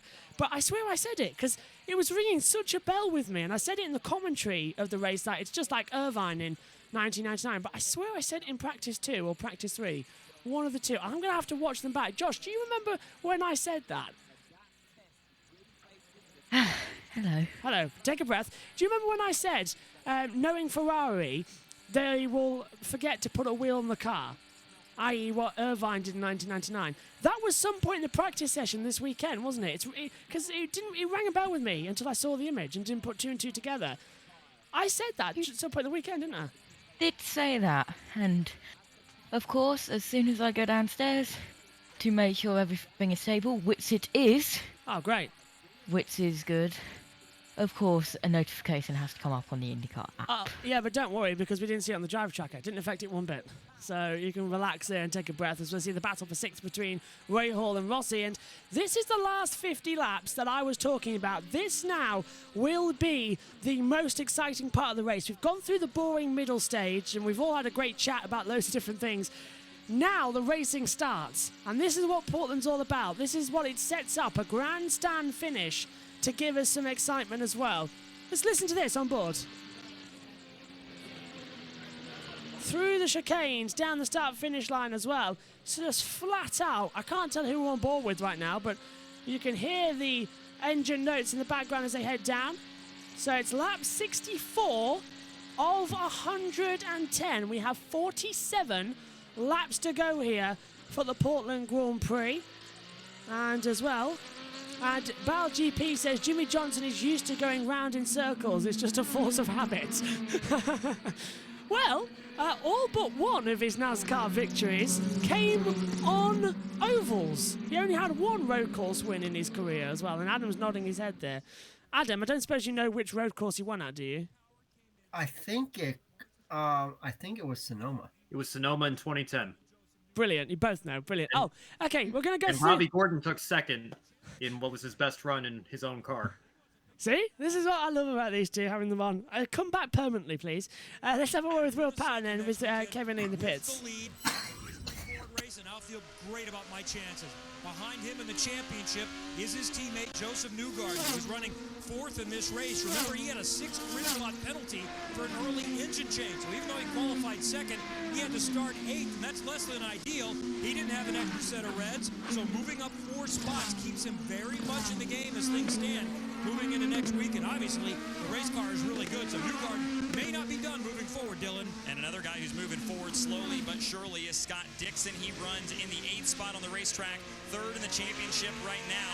And remember, that qualifying effort of 16th, not great from a starting position standpoint, but it does give them an extra set of sticker red tires, the softer compound. That's laying in the box. Next time Dixon comes to pit road for their final stop, have to imagine they're going to throw those brand new red alternate tires on, Kevin. Of the championship contenders, Scott McLaughlin might have about the least amount of pressure. Marcus Ericsson can make that argument as well after winning the Indy 500, but McLaughlin is already way ahead of the curve in his second year in IndyCar or Formula Car racing, winning a couple of times, 3 poles. He wanted to just get to Laguna Seca mathematically alive. He's in position to do that right now.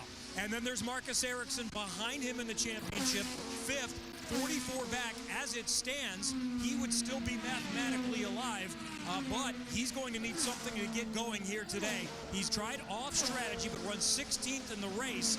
He does have a set of sticker reds to get to the final stint, so he might be able to move forward a little bit and put himself in a Hail Mary chance for next weekend, Dylan. Important stint right now for Pato O'Ward. He's 3rd on the racetrack, 6th in the championship standings, but the 2 cars ahead of him on track right now, Scott McLaughlin, Will Power on the black tires and sliding back to him. You can see Power in front of Pato there. They're telling him on the radio, go get these guys. You're half a second quicker than Power. Track him down here while they're on the black tires and they're on the reds. Make a move here, try and at least get to second. They've got another set of reds that they'll put on as well. And at the back of our championship contender list is Alex Palou. Just talked about the struggles that he's had and battled all weekend long, quite frankly, and they've continued today. Thought that maybe this afternoon was going to be a little bit better for them with the temperatures warming up. Felt like their car was in the window a little bit better under those conditions, and it just hasn't been the case. So the latest diagnosis they think maybe is an issue with their tires, just balancing out their setup on this race car. So regardless, not been a great day for these guys. They're going to try to make up just as many points as they can here and give themselves a chance when they go to Laguna next weekend.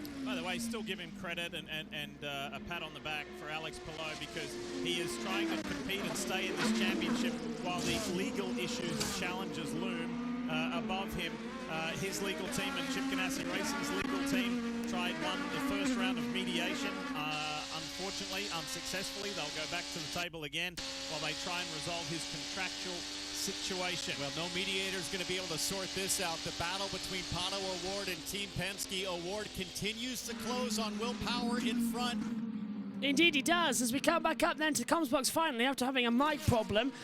Some more action to come forward as well in this race. McLaughlin 4.5 seconds ahead, but now the battle's further back as Power under pressure from O'Ward. And guys, we were talking about O'Ward in the pre-show as well, about how he needed to do a big performance, and he's doing it now. He's on the alternate tyres, he's faster, but he can't go as long. He's going to have to pit again with 43 to go.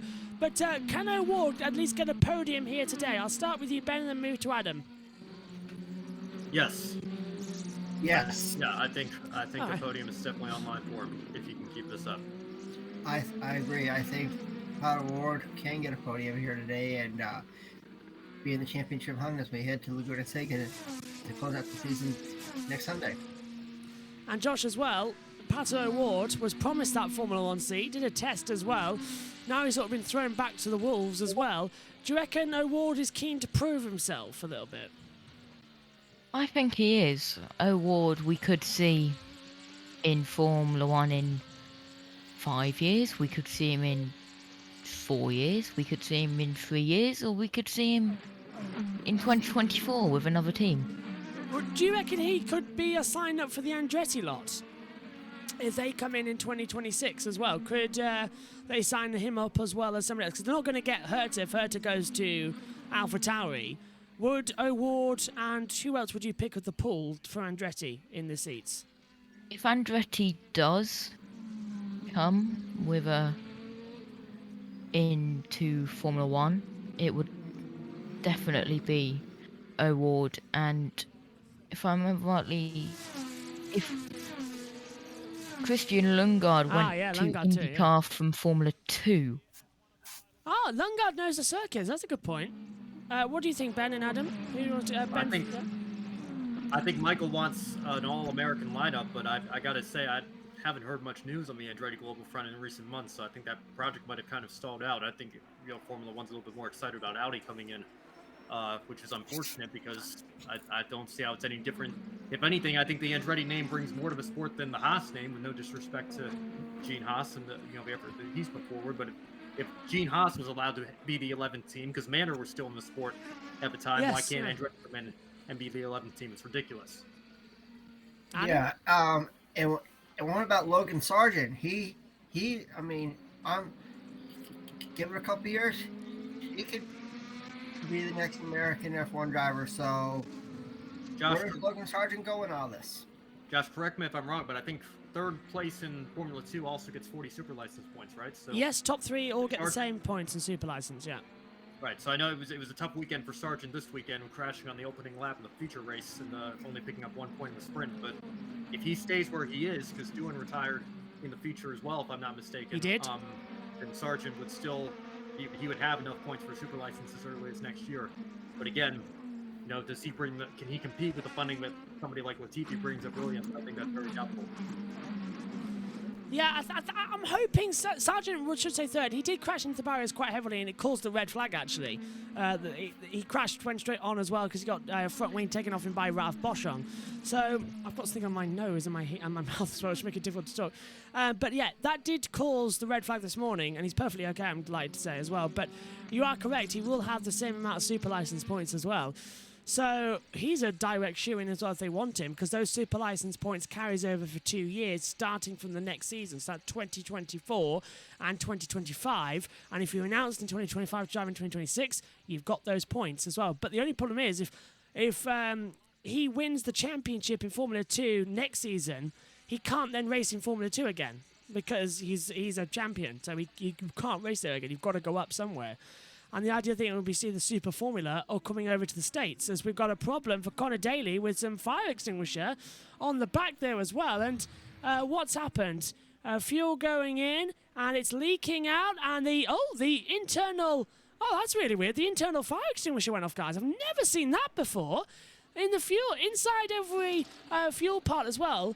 We saw he had a fire earlier on, but... in the second stop, the internal fire extinguisher at the fuel hose, it's gone off. That's really bizarre. Never seen anything like that before. I mean, Logan Sargent, to me, he deserves to be in F1. He's a very talented driver over there in F2, so hopefully we'll see him in F1 at some point. And also Jamie Chadwick, I mean, she's been the face of the W Series, so where does she go? It's like we know she has a test in the at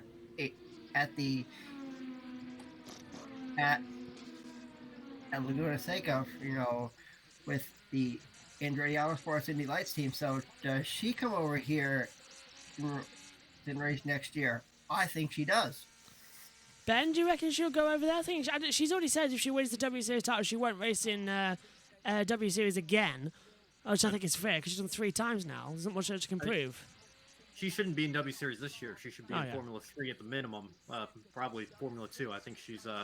I've seen more out of her than I've seen Tatiana Calderon, who's back in Formula 2 now. But anyway, getting back to Chadwick, I think even though she has connections with Williams, I just think, she probably has a better shot at long-term success if she goes down the IndyCar road, because we've seen obviously drivers like Danica Patrick and a couple of others, Pippa Mann won an Indy Lights race, Anna Beatrice as well, having some success, in Indy Lights and then making some starts in IndyCar as well. I think Jamie Chadwick absolutely could follow in their footsteps and probably have a better shot at long-term success and a nice long career here in the IndyCar series than she would in Formula 1.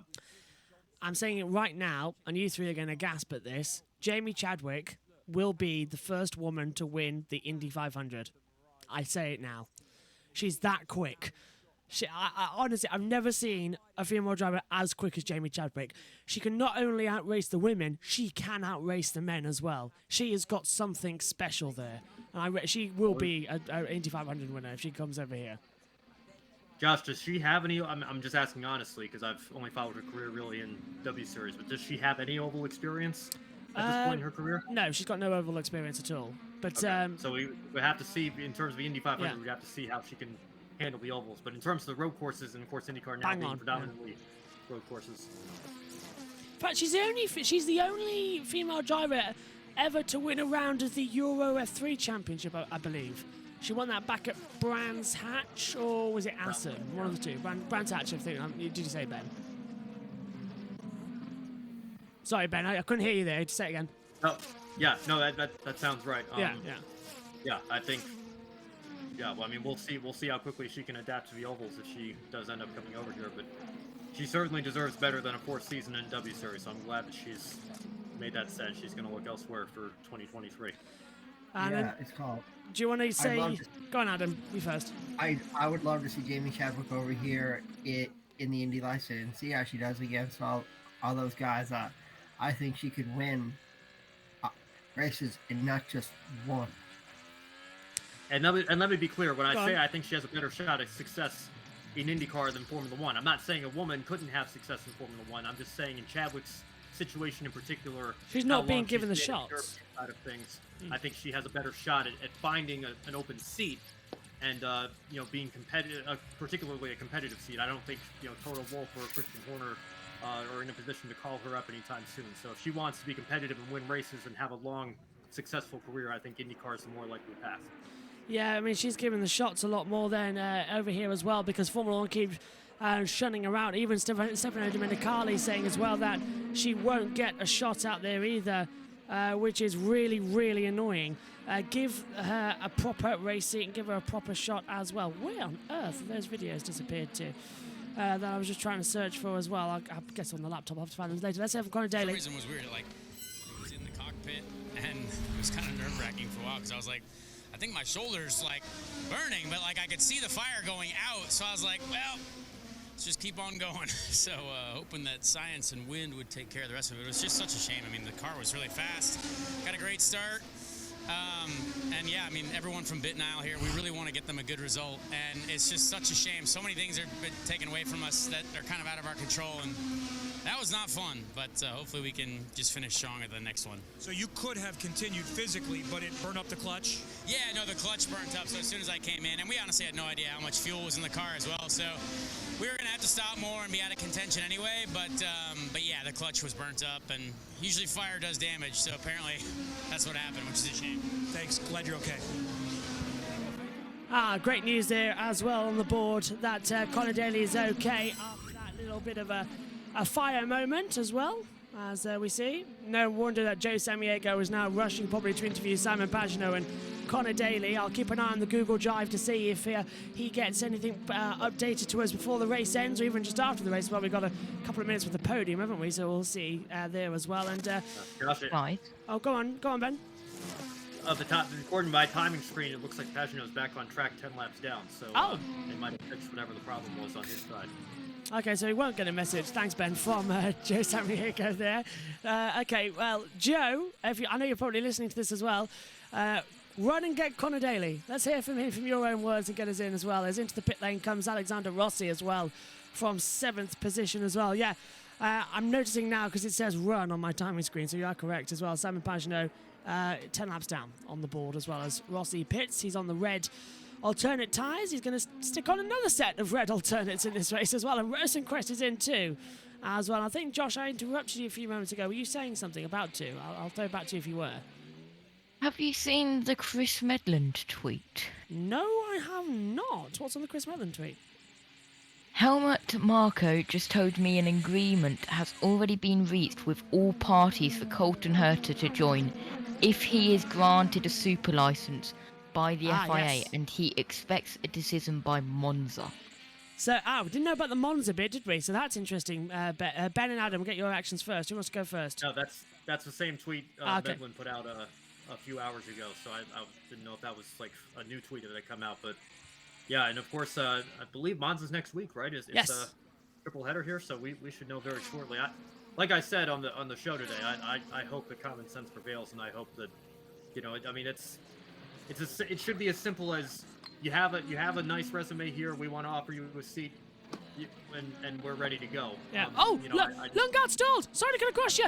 Lundgaard stalled in the pit lane. He had a stop to the alternate tyres, but he stalled it. And now that's cost him about another 10 seconds in the pit lane. As we're under green flag pit stops, Dixon, VK, Palou, Kirkwood, Harvey, Cashnevers, all in the pit lane as well, changing over tyres for their final stops of the race with 30 to go. Everyone predictably is going for primary tyres. Who was saying something there? I didn't see.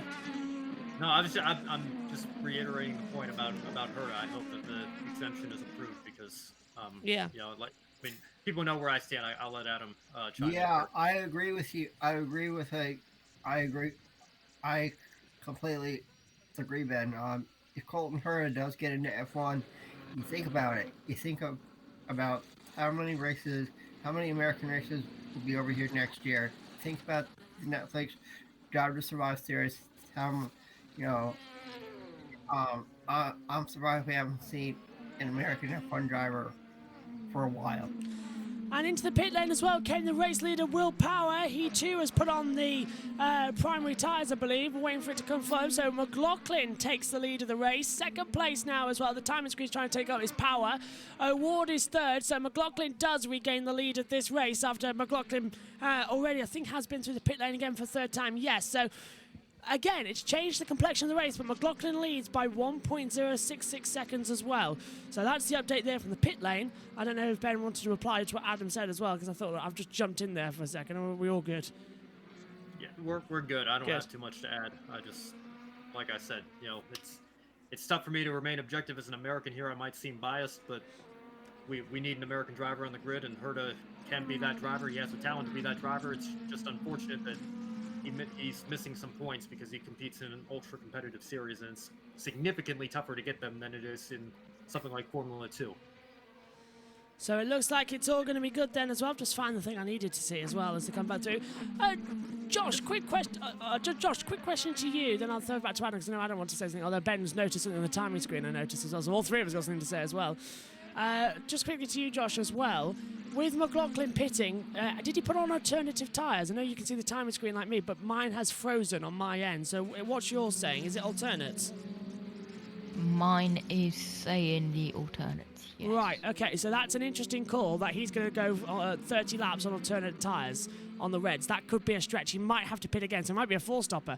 Adam and Ben, you both wanted to say something as well. Ben first and Adam.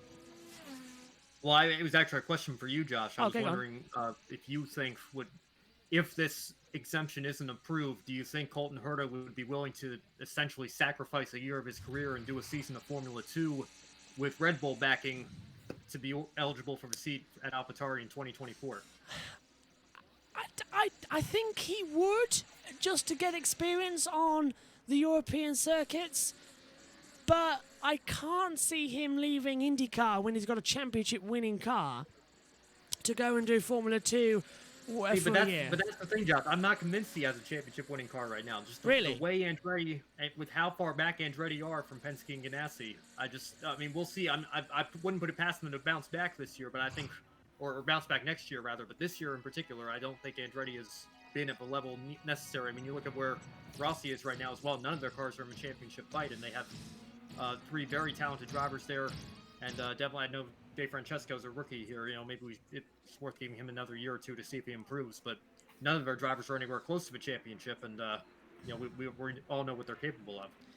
Absolutely. I'm surprised Andretti Autosports isn't up there contending for the championship.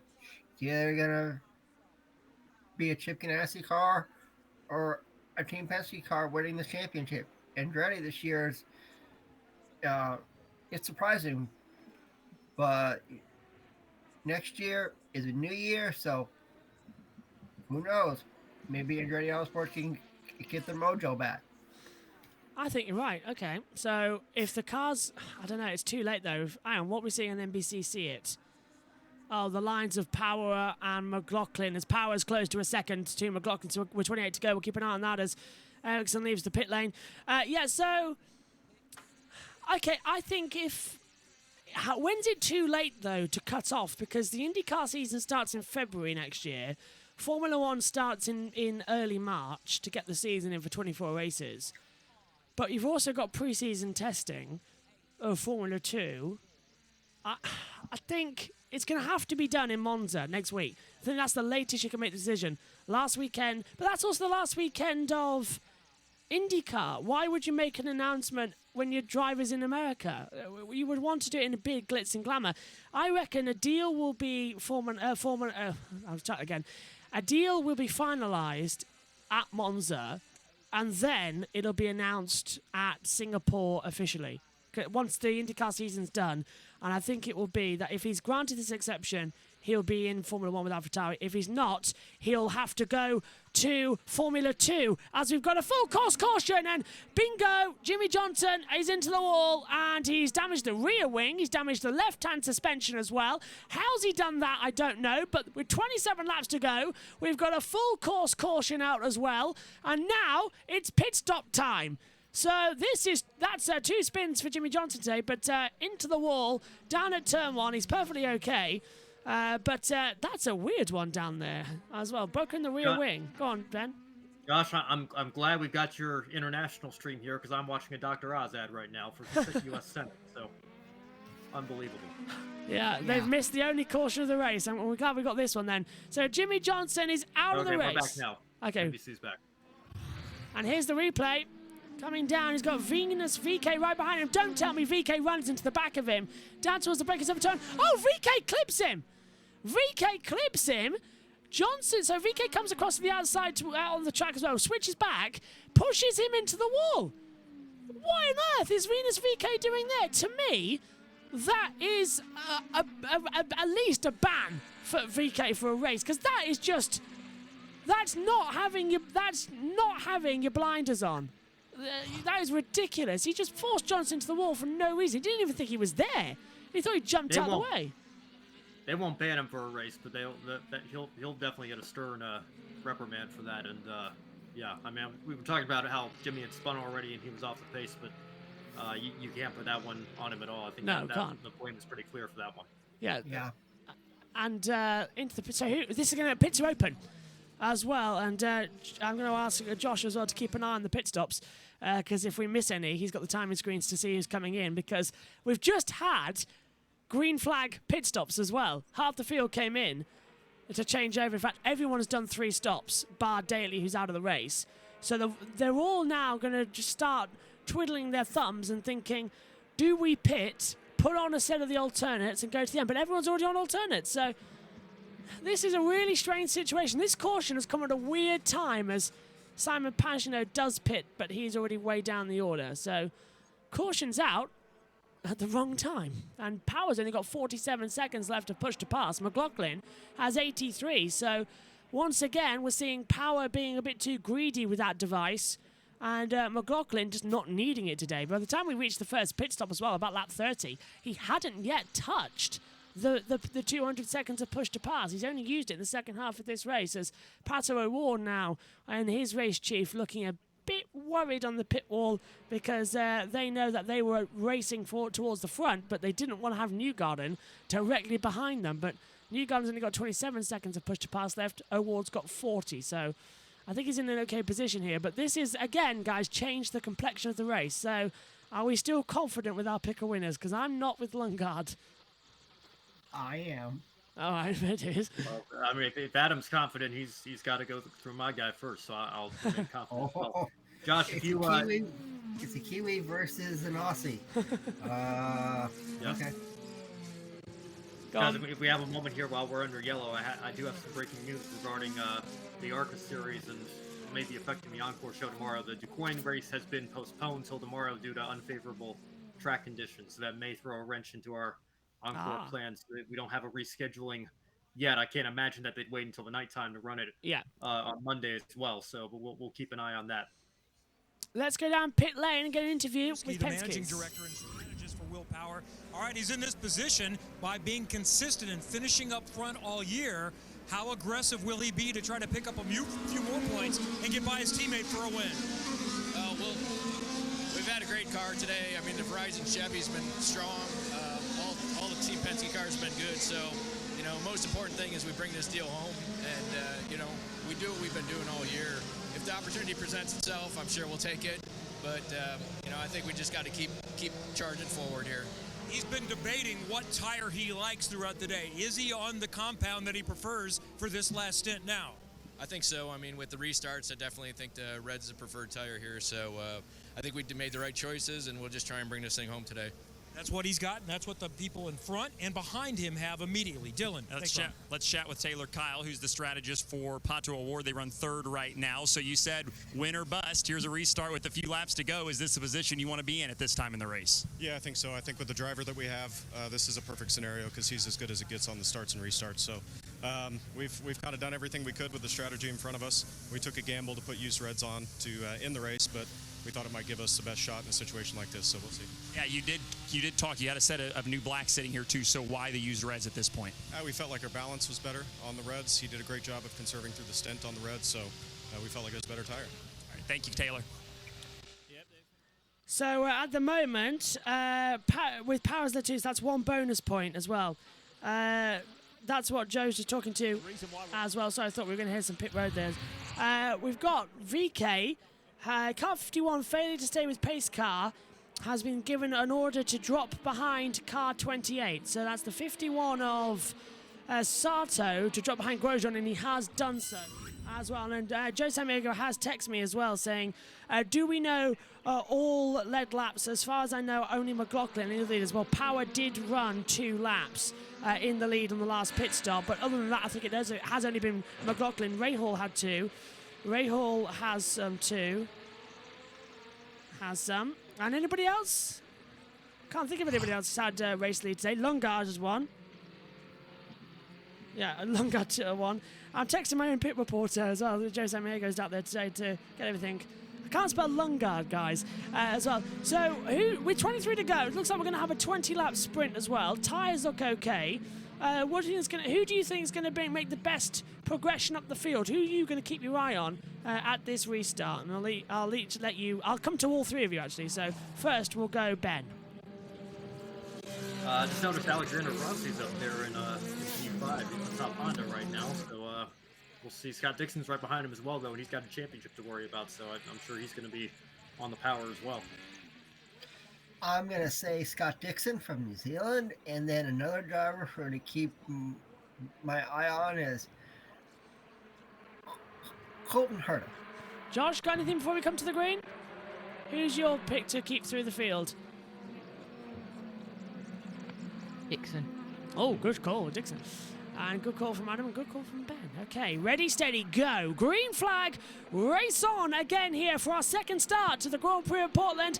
And McLaughlin's got a great launch as we get to the green flag down towards turn 1. Rossi looking to the inside as well, trying to pass Newgarden in. There goes, look at that. That's Power who makes contact with Pato O'Ward coming through the chicane. And Newgarden loses a position. Through goes Dixon to 4th. And Dixon's going for O'Ward for 3rd position. Well, people who said Dixon, well done as well. And already dropping back as well. Newgarden down to 5th. Rossi down to 6th. Rahal 7th as well. But Power making contact with O'Ward coming through the first corner. They got through it okay, but that was too close. And it looks like we had a clean start to begin with, but on restarts, that zone of turn 1's still bad. Go on, Josh, who's for?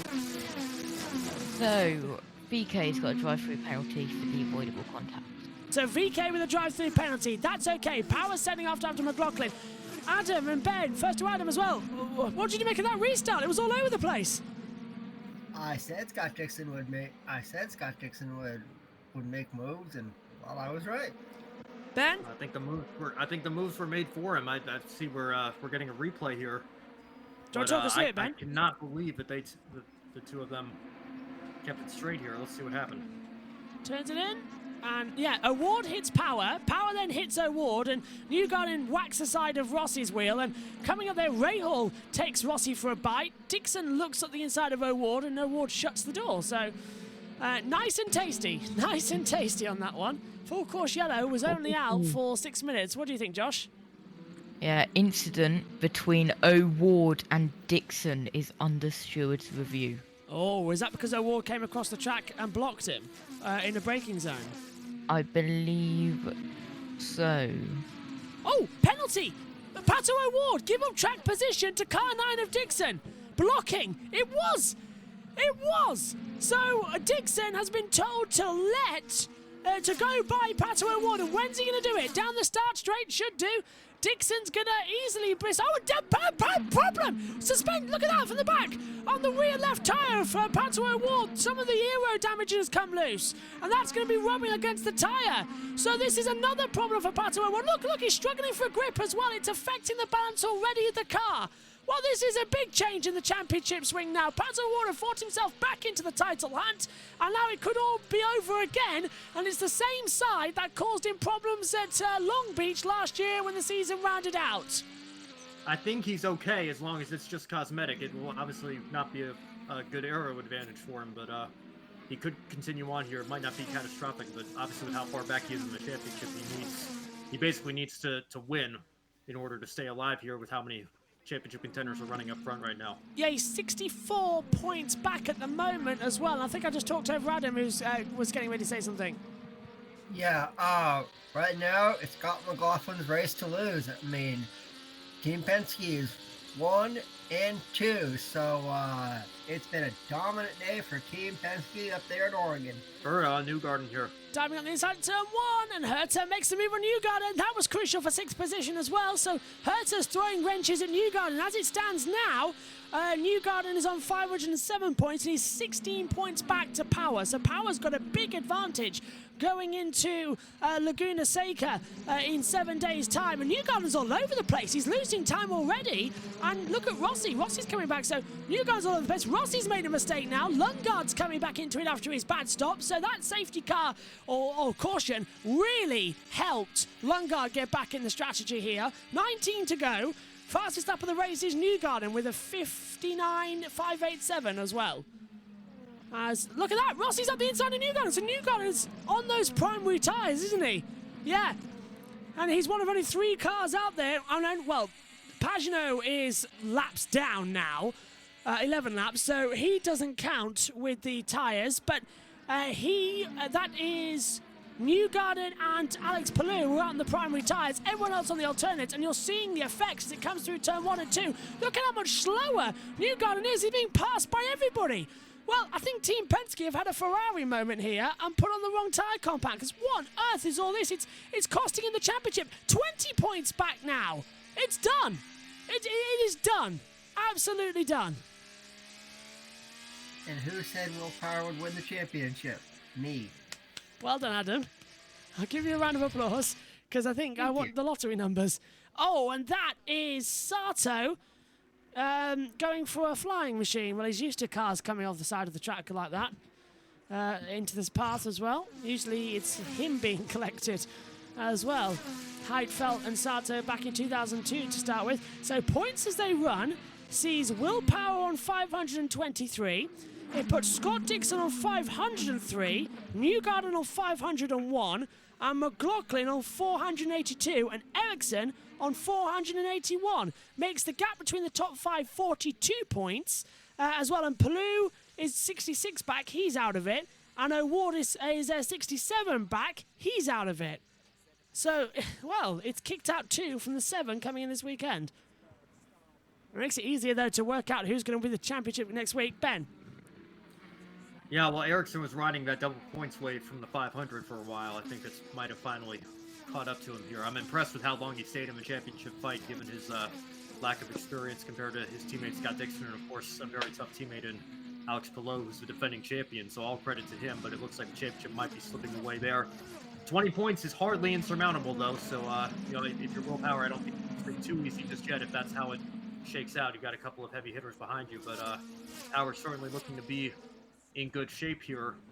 Do I dare mention team orders at Penske? Penske would never dare flop the card to give Power an advantage here, especially with look at this pass. Look at this. Christian Lundgaard. Oh! And he's overcooked it into the festival chicane and takes out one of the signs. New advertising, I see. Yeah, we've seen that in NASCAR at places like Road America, so I guess IndyCar's caught on. Is this going to cause a caution? That's what I'm worried about, because he's dragging that around the track. It depends on where it comes loose, but I think at this point he might need to pit to get that to come loose. I think as long as he can make it back, we're probably going to be okay. Don't say you'll pick a winner live on air. That's mine. So, oh dear.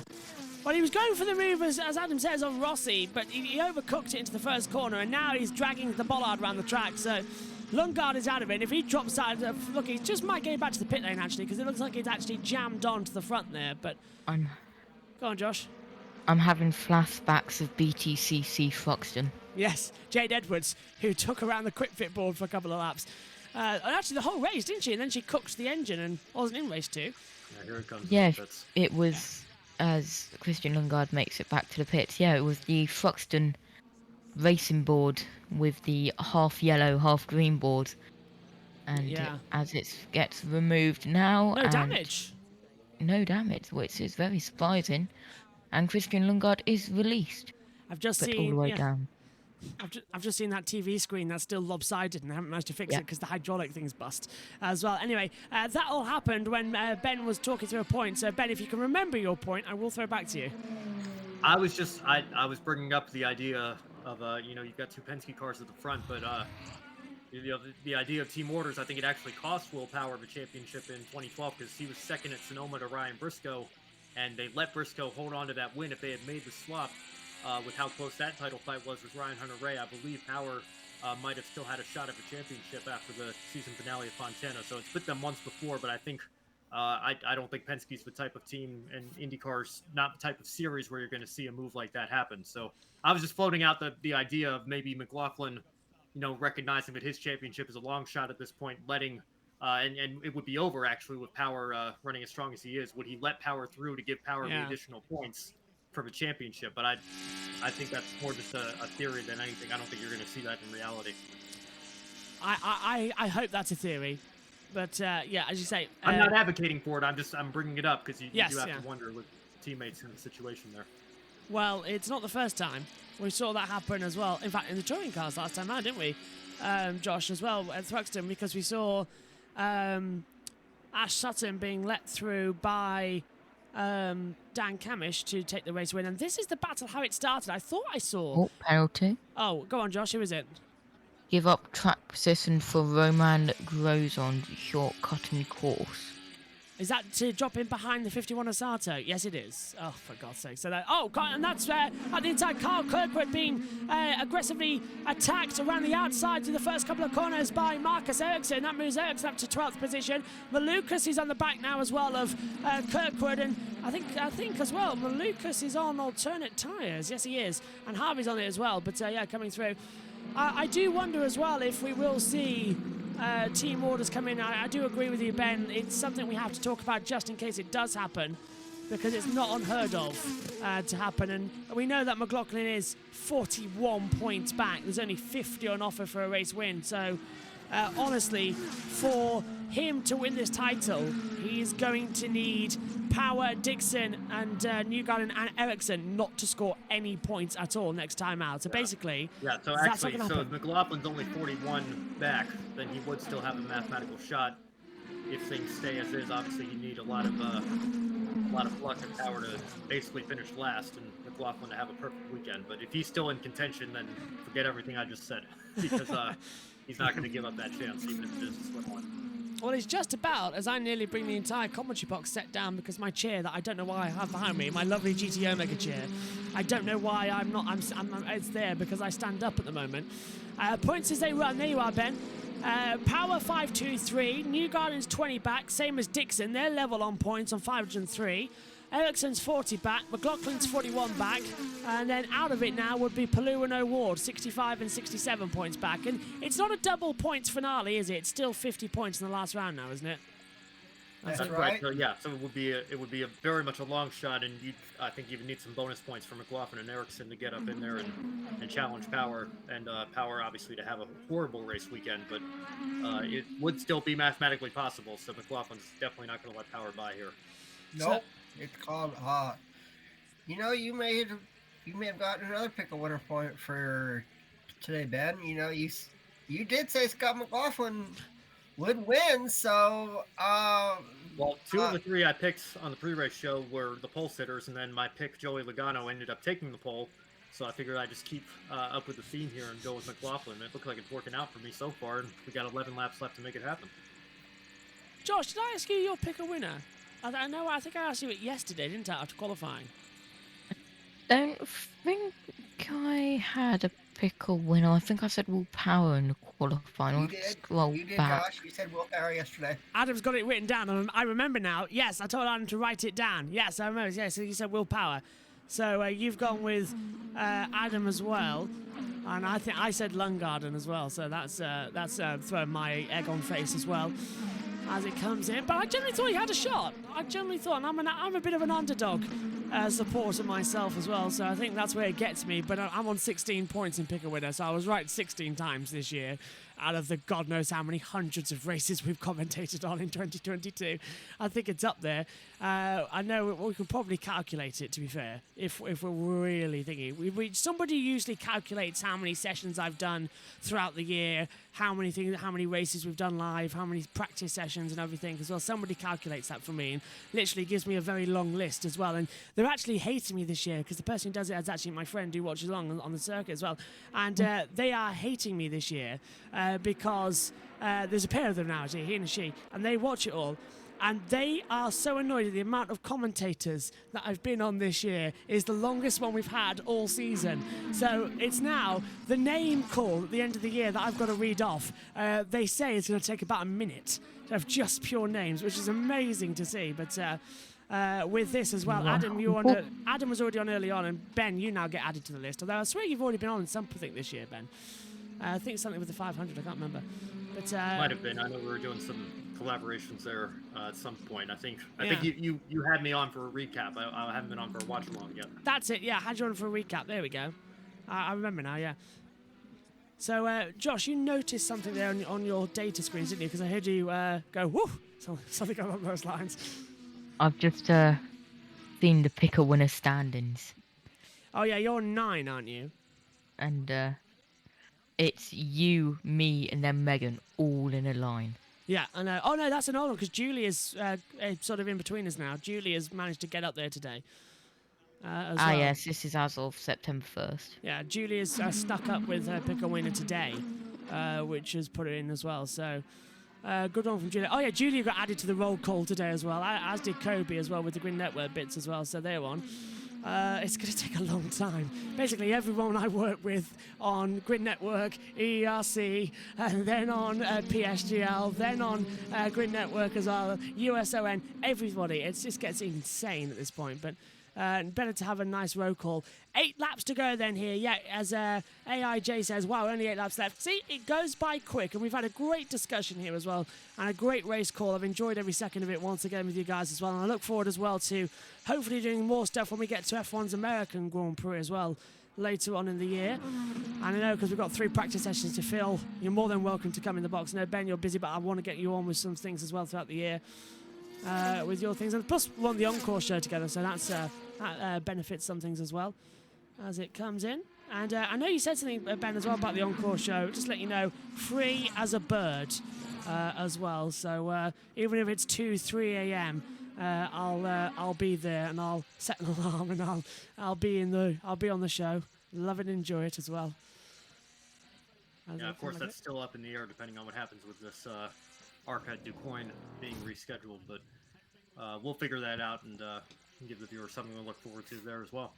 Absolutely, and what is this we're watching now? Is this that's Scott McLaughlin? I know, who is doing a lot of e-charging. Oh, it's the electric truck, isn't it, that they were debuting this weekend as well? The all-electric truck that brings all the event and the race cars here and everything as well. They were bringing back as well.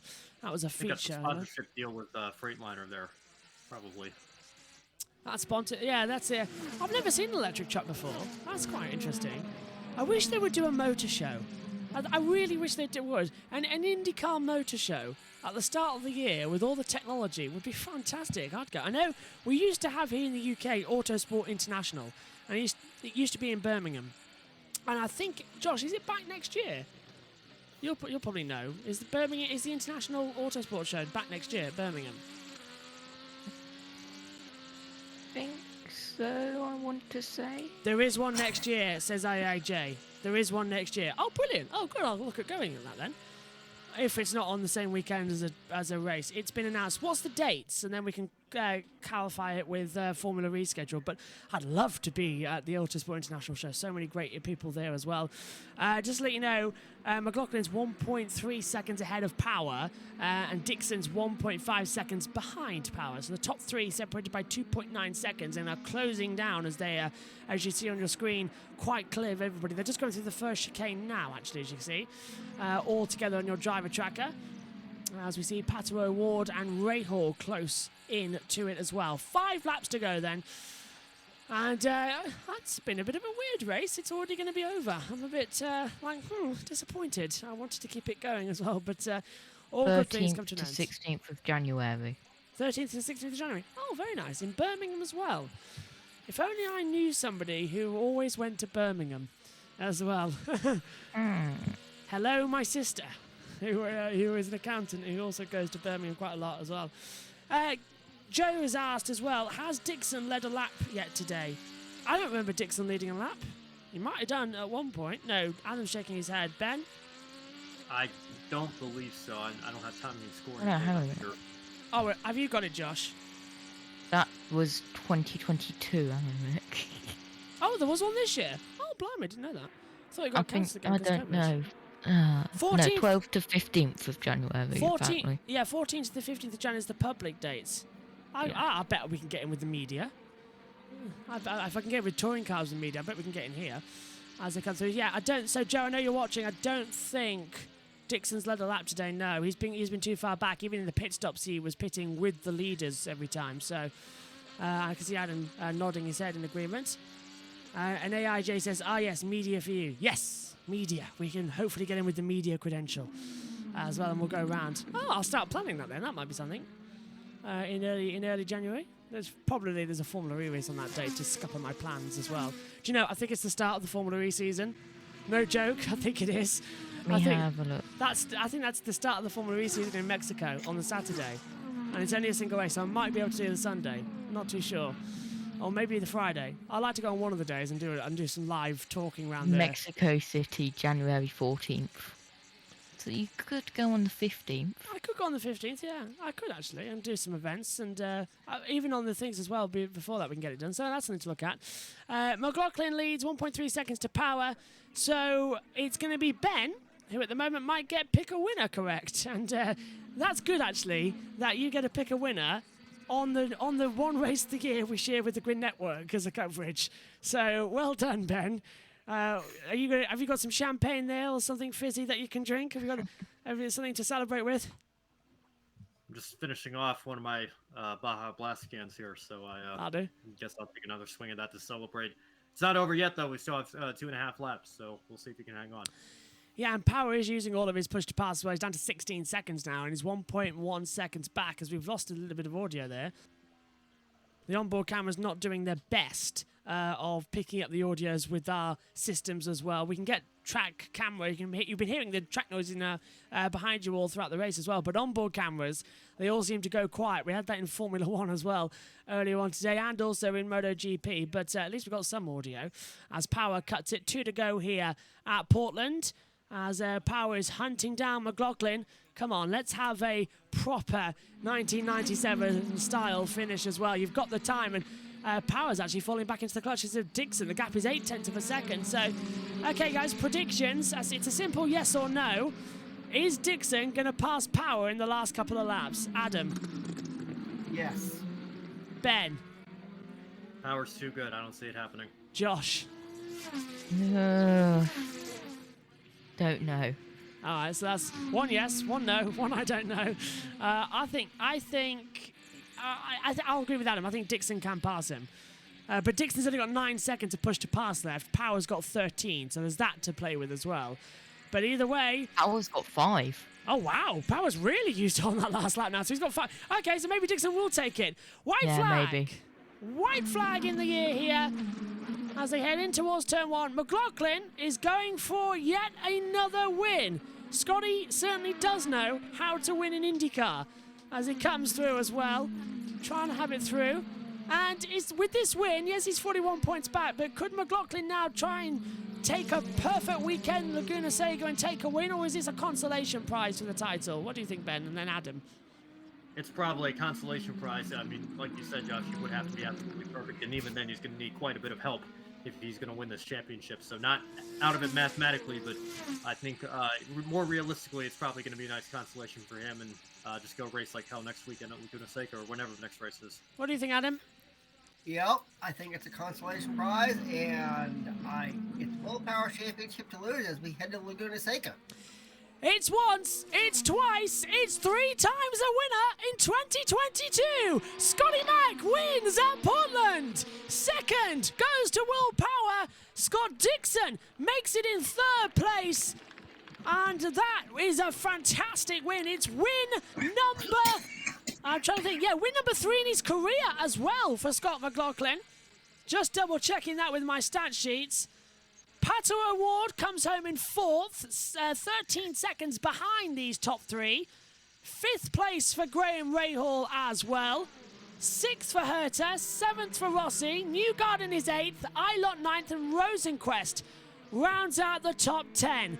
But Scott McLaughlin, his 3rd career win, and it all comes in 2022. But as our panel of experts have said, it looks like it's a consolation prize. Willpower will head into the final race of the season, leading by 20 World Championship points. 523 to Scott Dixon on 503 as well. Unbelievable. What a race. And we'll talk a little bit, and then we'll hear from McLaughlin. Then we'll wrap up and go off as well. And another great race. It all goes down to the last race of the year, as we knew it would, guys, in Laguna Seca. Let's get your thoughts from our panel of experts about today's race. And we'll start with Adam.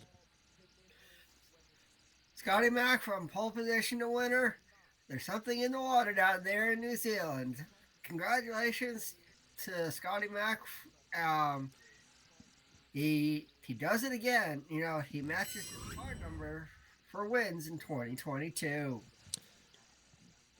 Yeah, Scott McLaughlin, like I said earlier, I'm just so shocked at how quickly he's become a championship contender in this series. Looks like it's going to take a miracle to get that done this season with how far back he is heading in. I did double check the schedule. It is next weekend. It's hard to keep track of all the series we follow here, what's coming up and what's still a couple of weeks away. But next weekend at Laguna Seca, it's going to take quite a lot, but he is still in the title fight. But I think, you know, if I had to make my pick right now, it's hard to bet against Willpower. Power has been in this position several times early in his career and let the championship slip away in the final race. With the experience he has now, I don't see that happening this season. And Josh, coming to you as well, what have you made of today's action and mayhem? I know it's been a very difficult one for you, and well done for your tech skills behind the scene, by the way, but what have you made of the Grand Prix of Portland?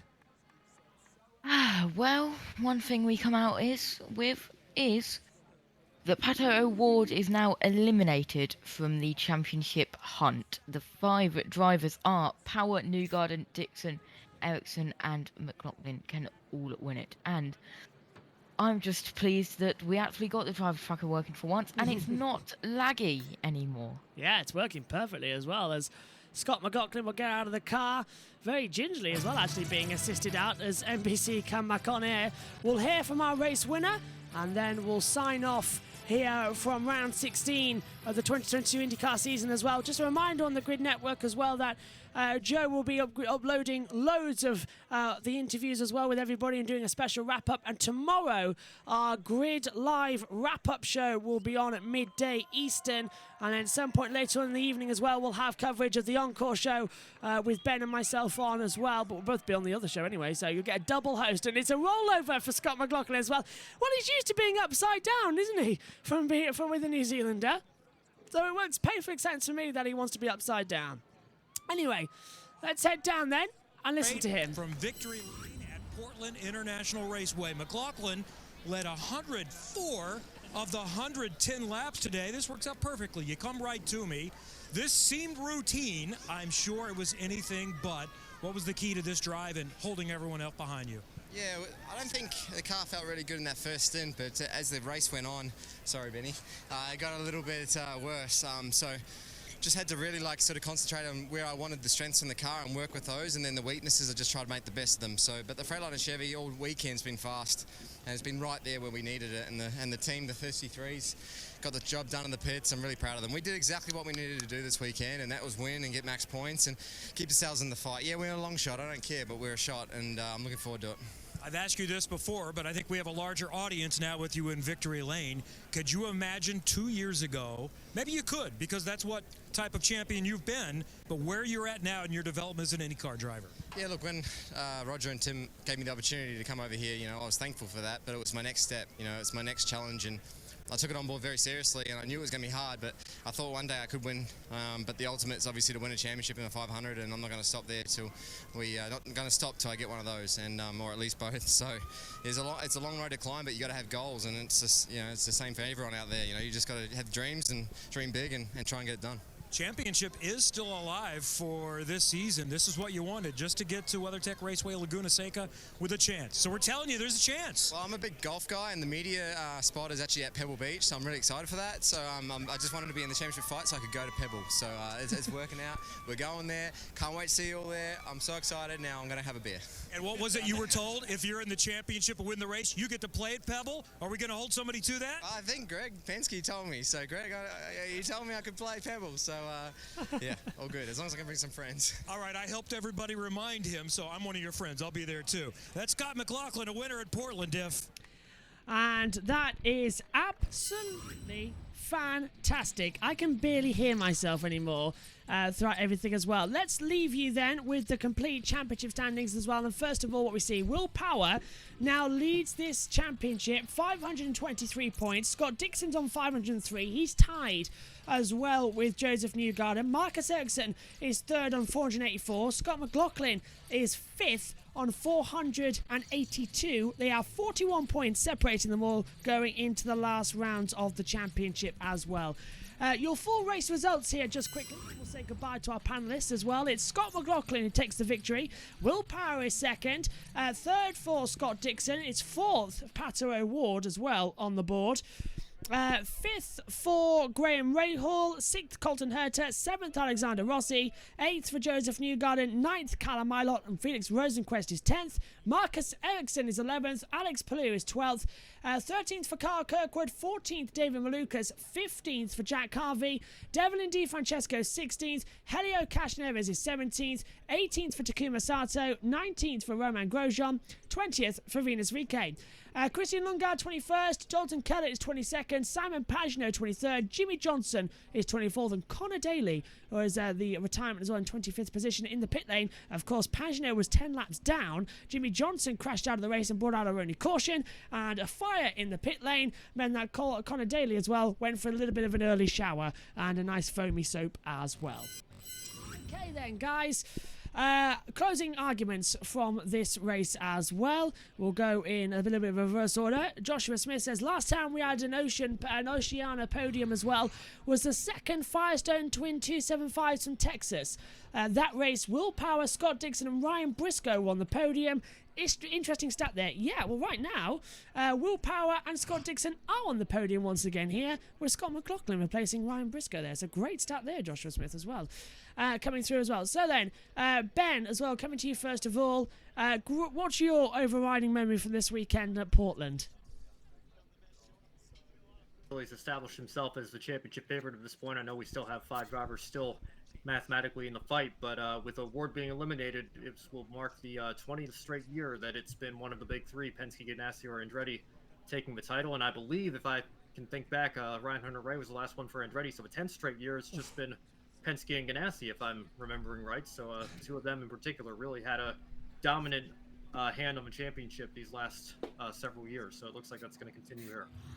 Adam, you want to go? Well, Scott McLaughlin, he was sensational down under in Australia, and he's been sensational here in the United States with 3 wins this year. So next year, if Scott McLaughlin doesn't win the championship this year, 2023, don't count out that Kiwi. He can get it done. Absolutely. And Josh, coming to you as well, what's your moment from Portland this weekend? Stupidest moment of the race, probably Venus CK and Jimmy Johnson. Corson, as you said, our only Corson. So we went quite Corson free, and surprisingly, everyone got through turn 1. Yeah. Both restarts, we could say. No one went round. I think we had a pretty much a caution pre-run from turn 1 and turn 2. Okay. Thanks, Josh. Thank you very much, Ben. Thank you, Adam, as well, for joining me here. And don't forget, next weekend, it's the final race of the IndyCar season. It comes round so quick, doesn't it? So 5 drivers will all go into Laguna Seca with a chance at the title for 2022. Will Power has one hand on the trophy, and 4 other drivers are holding the other one back. It's time to do battle in the desert of California. We'll see you in 7 days' time. For Adam, for Ben, and for Josh as well, thanks for covering everything here with us this weekend. Thanks for your company. It's bye-bye for now.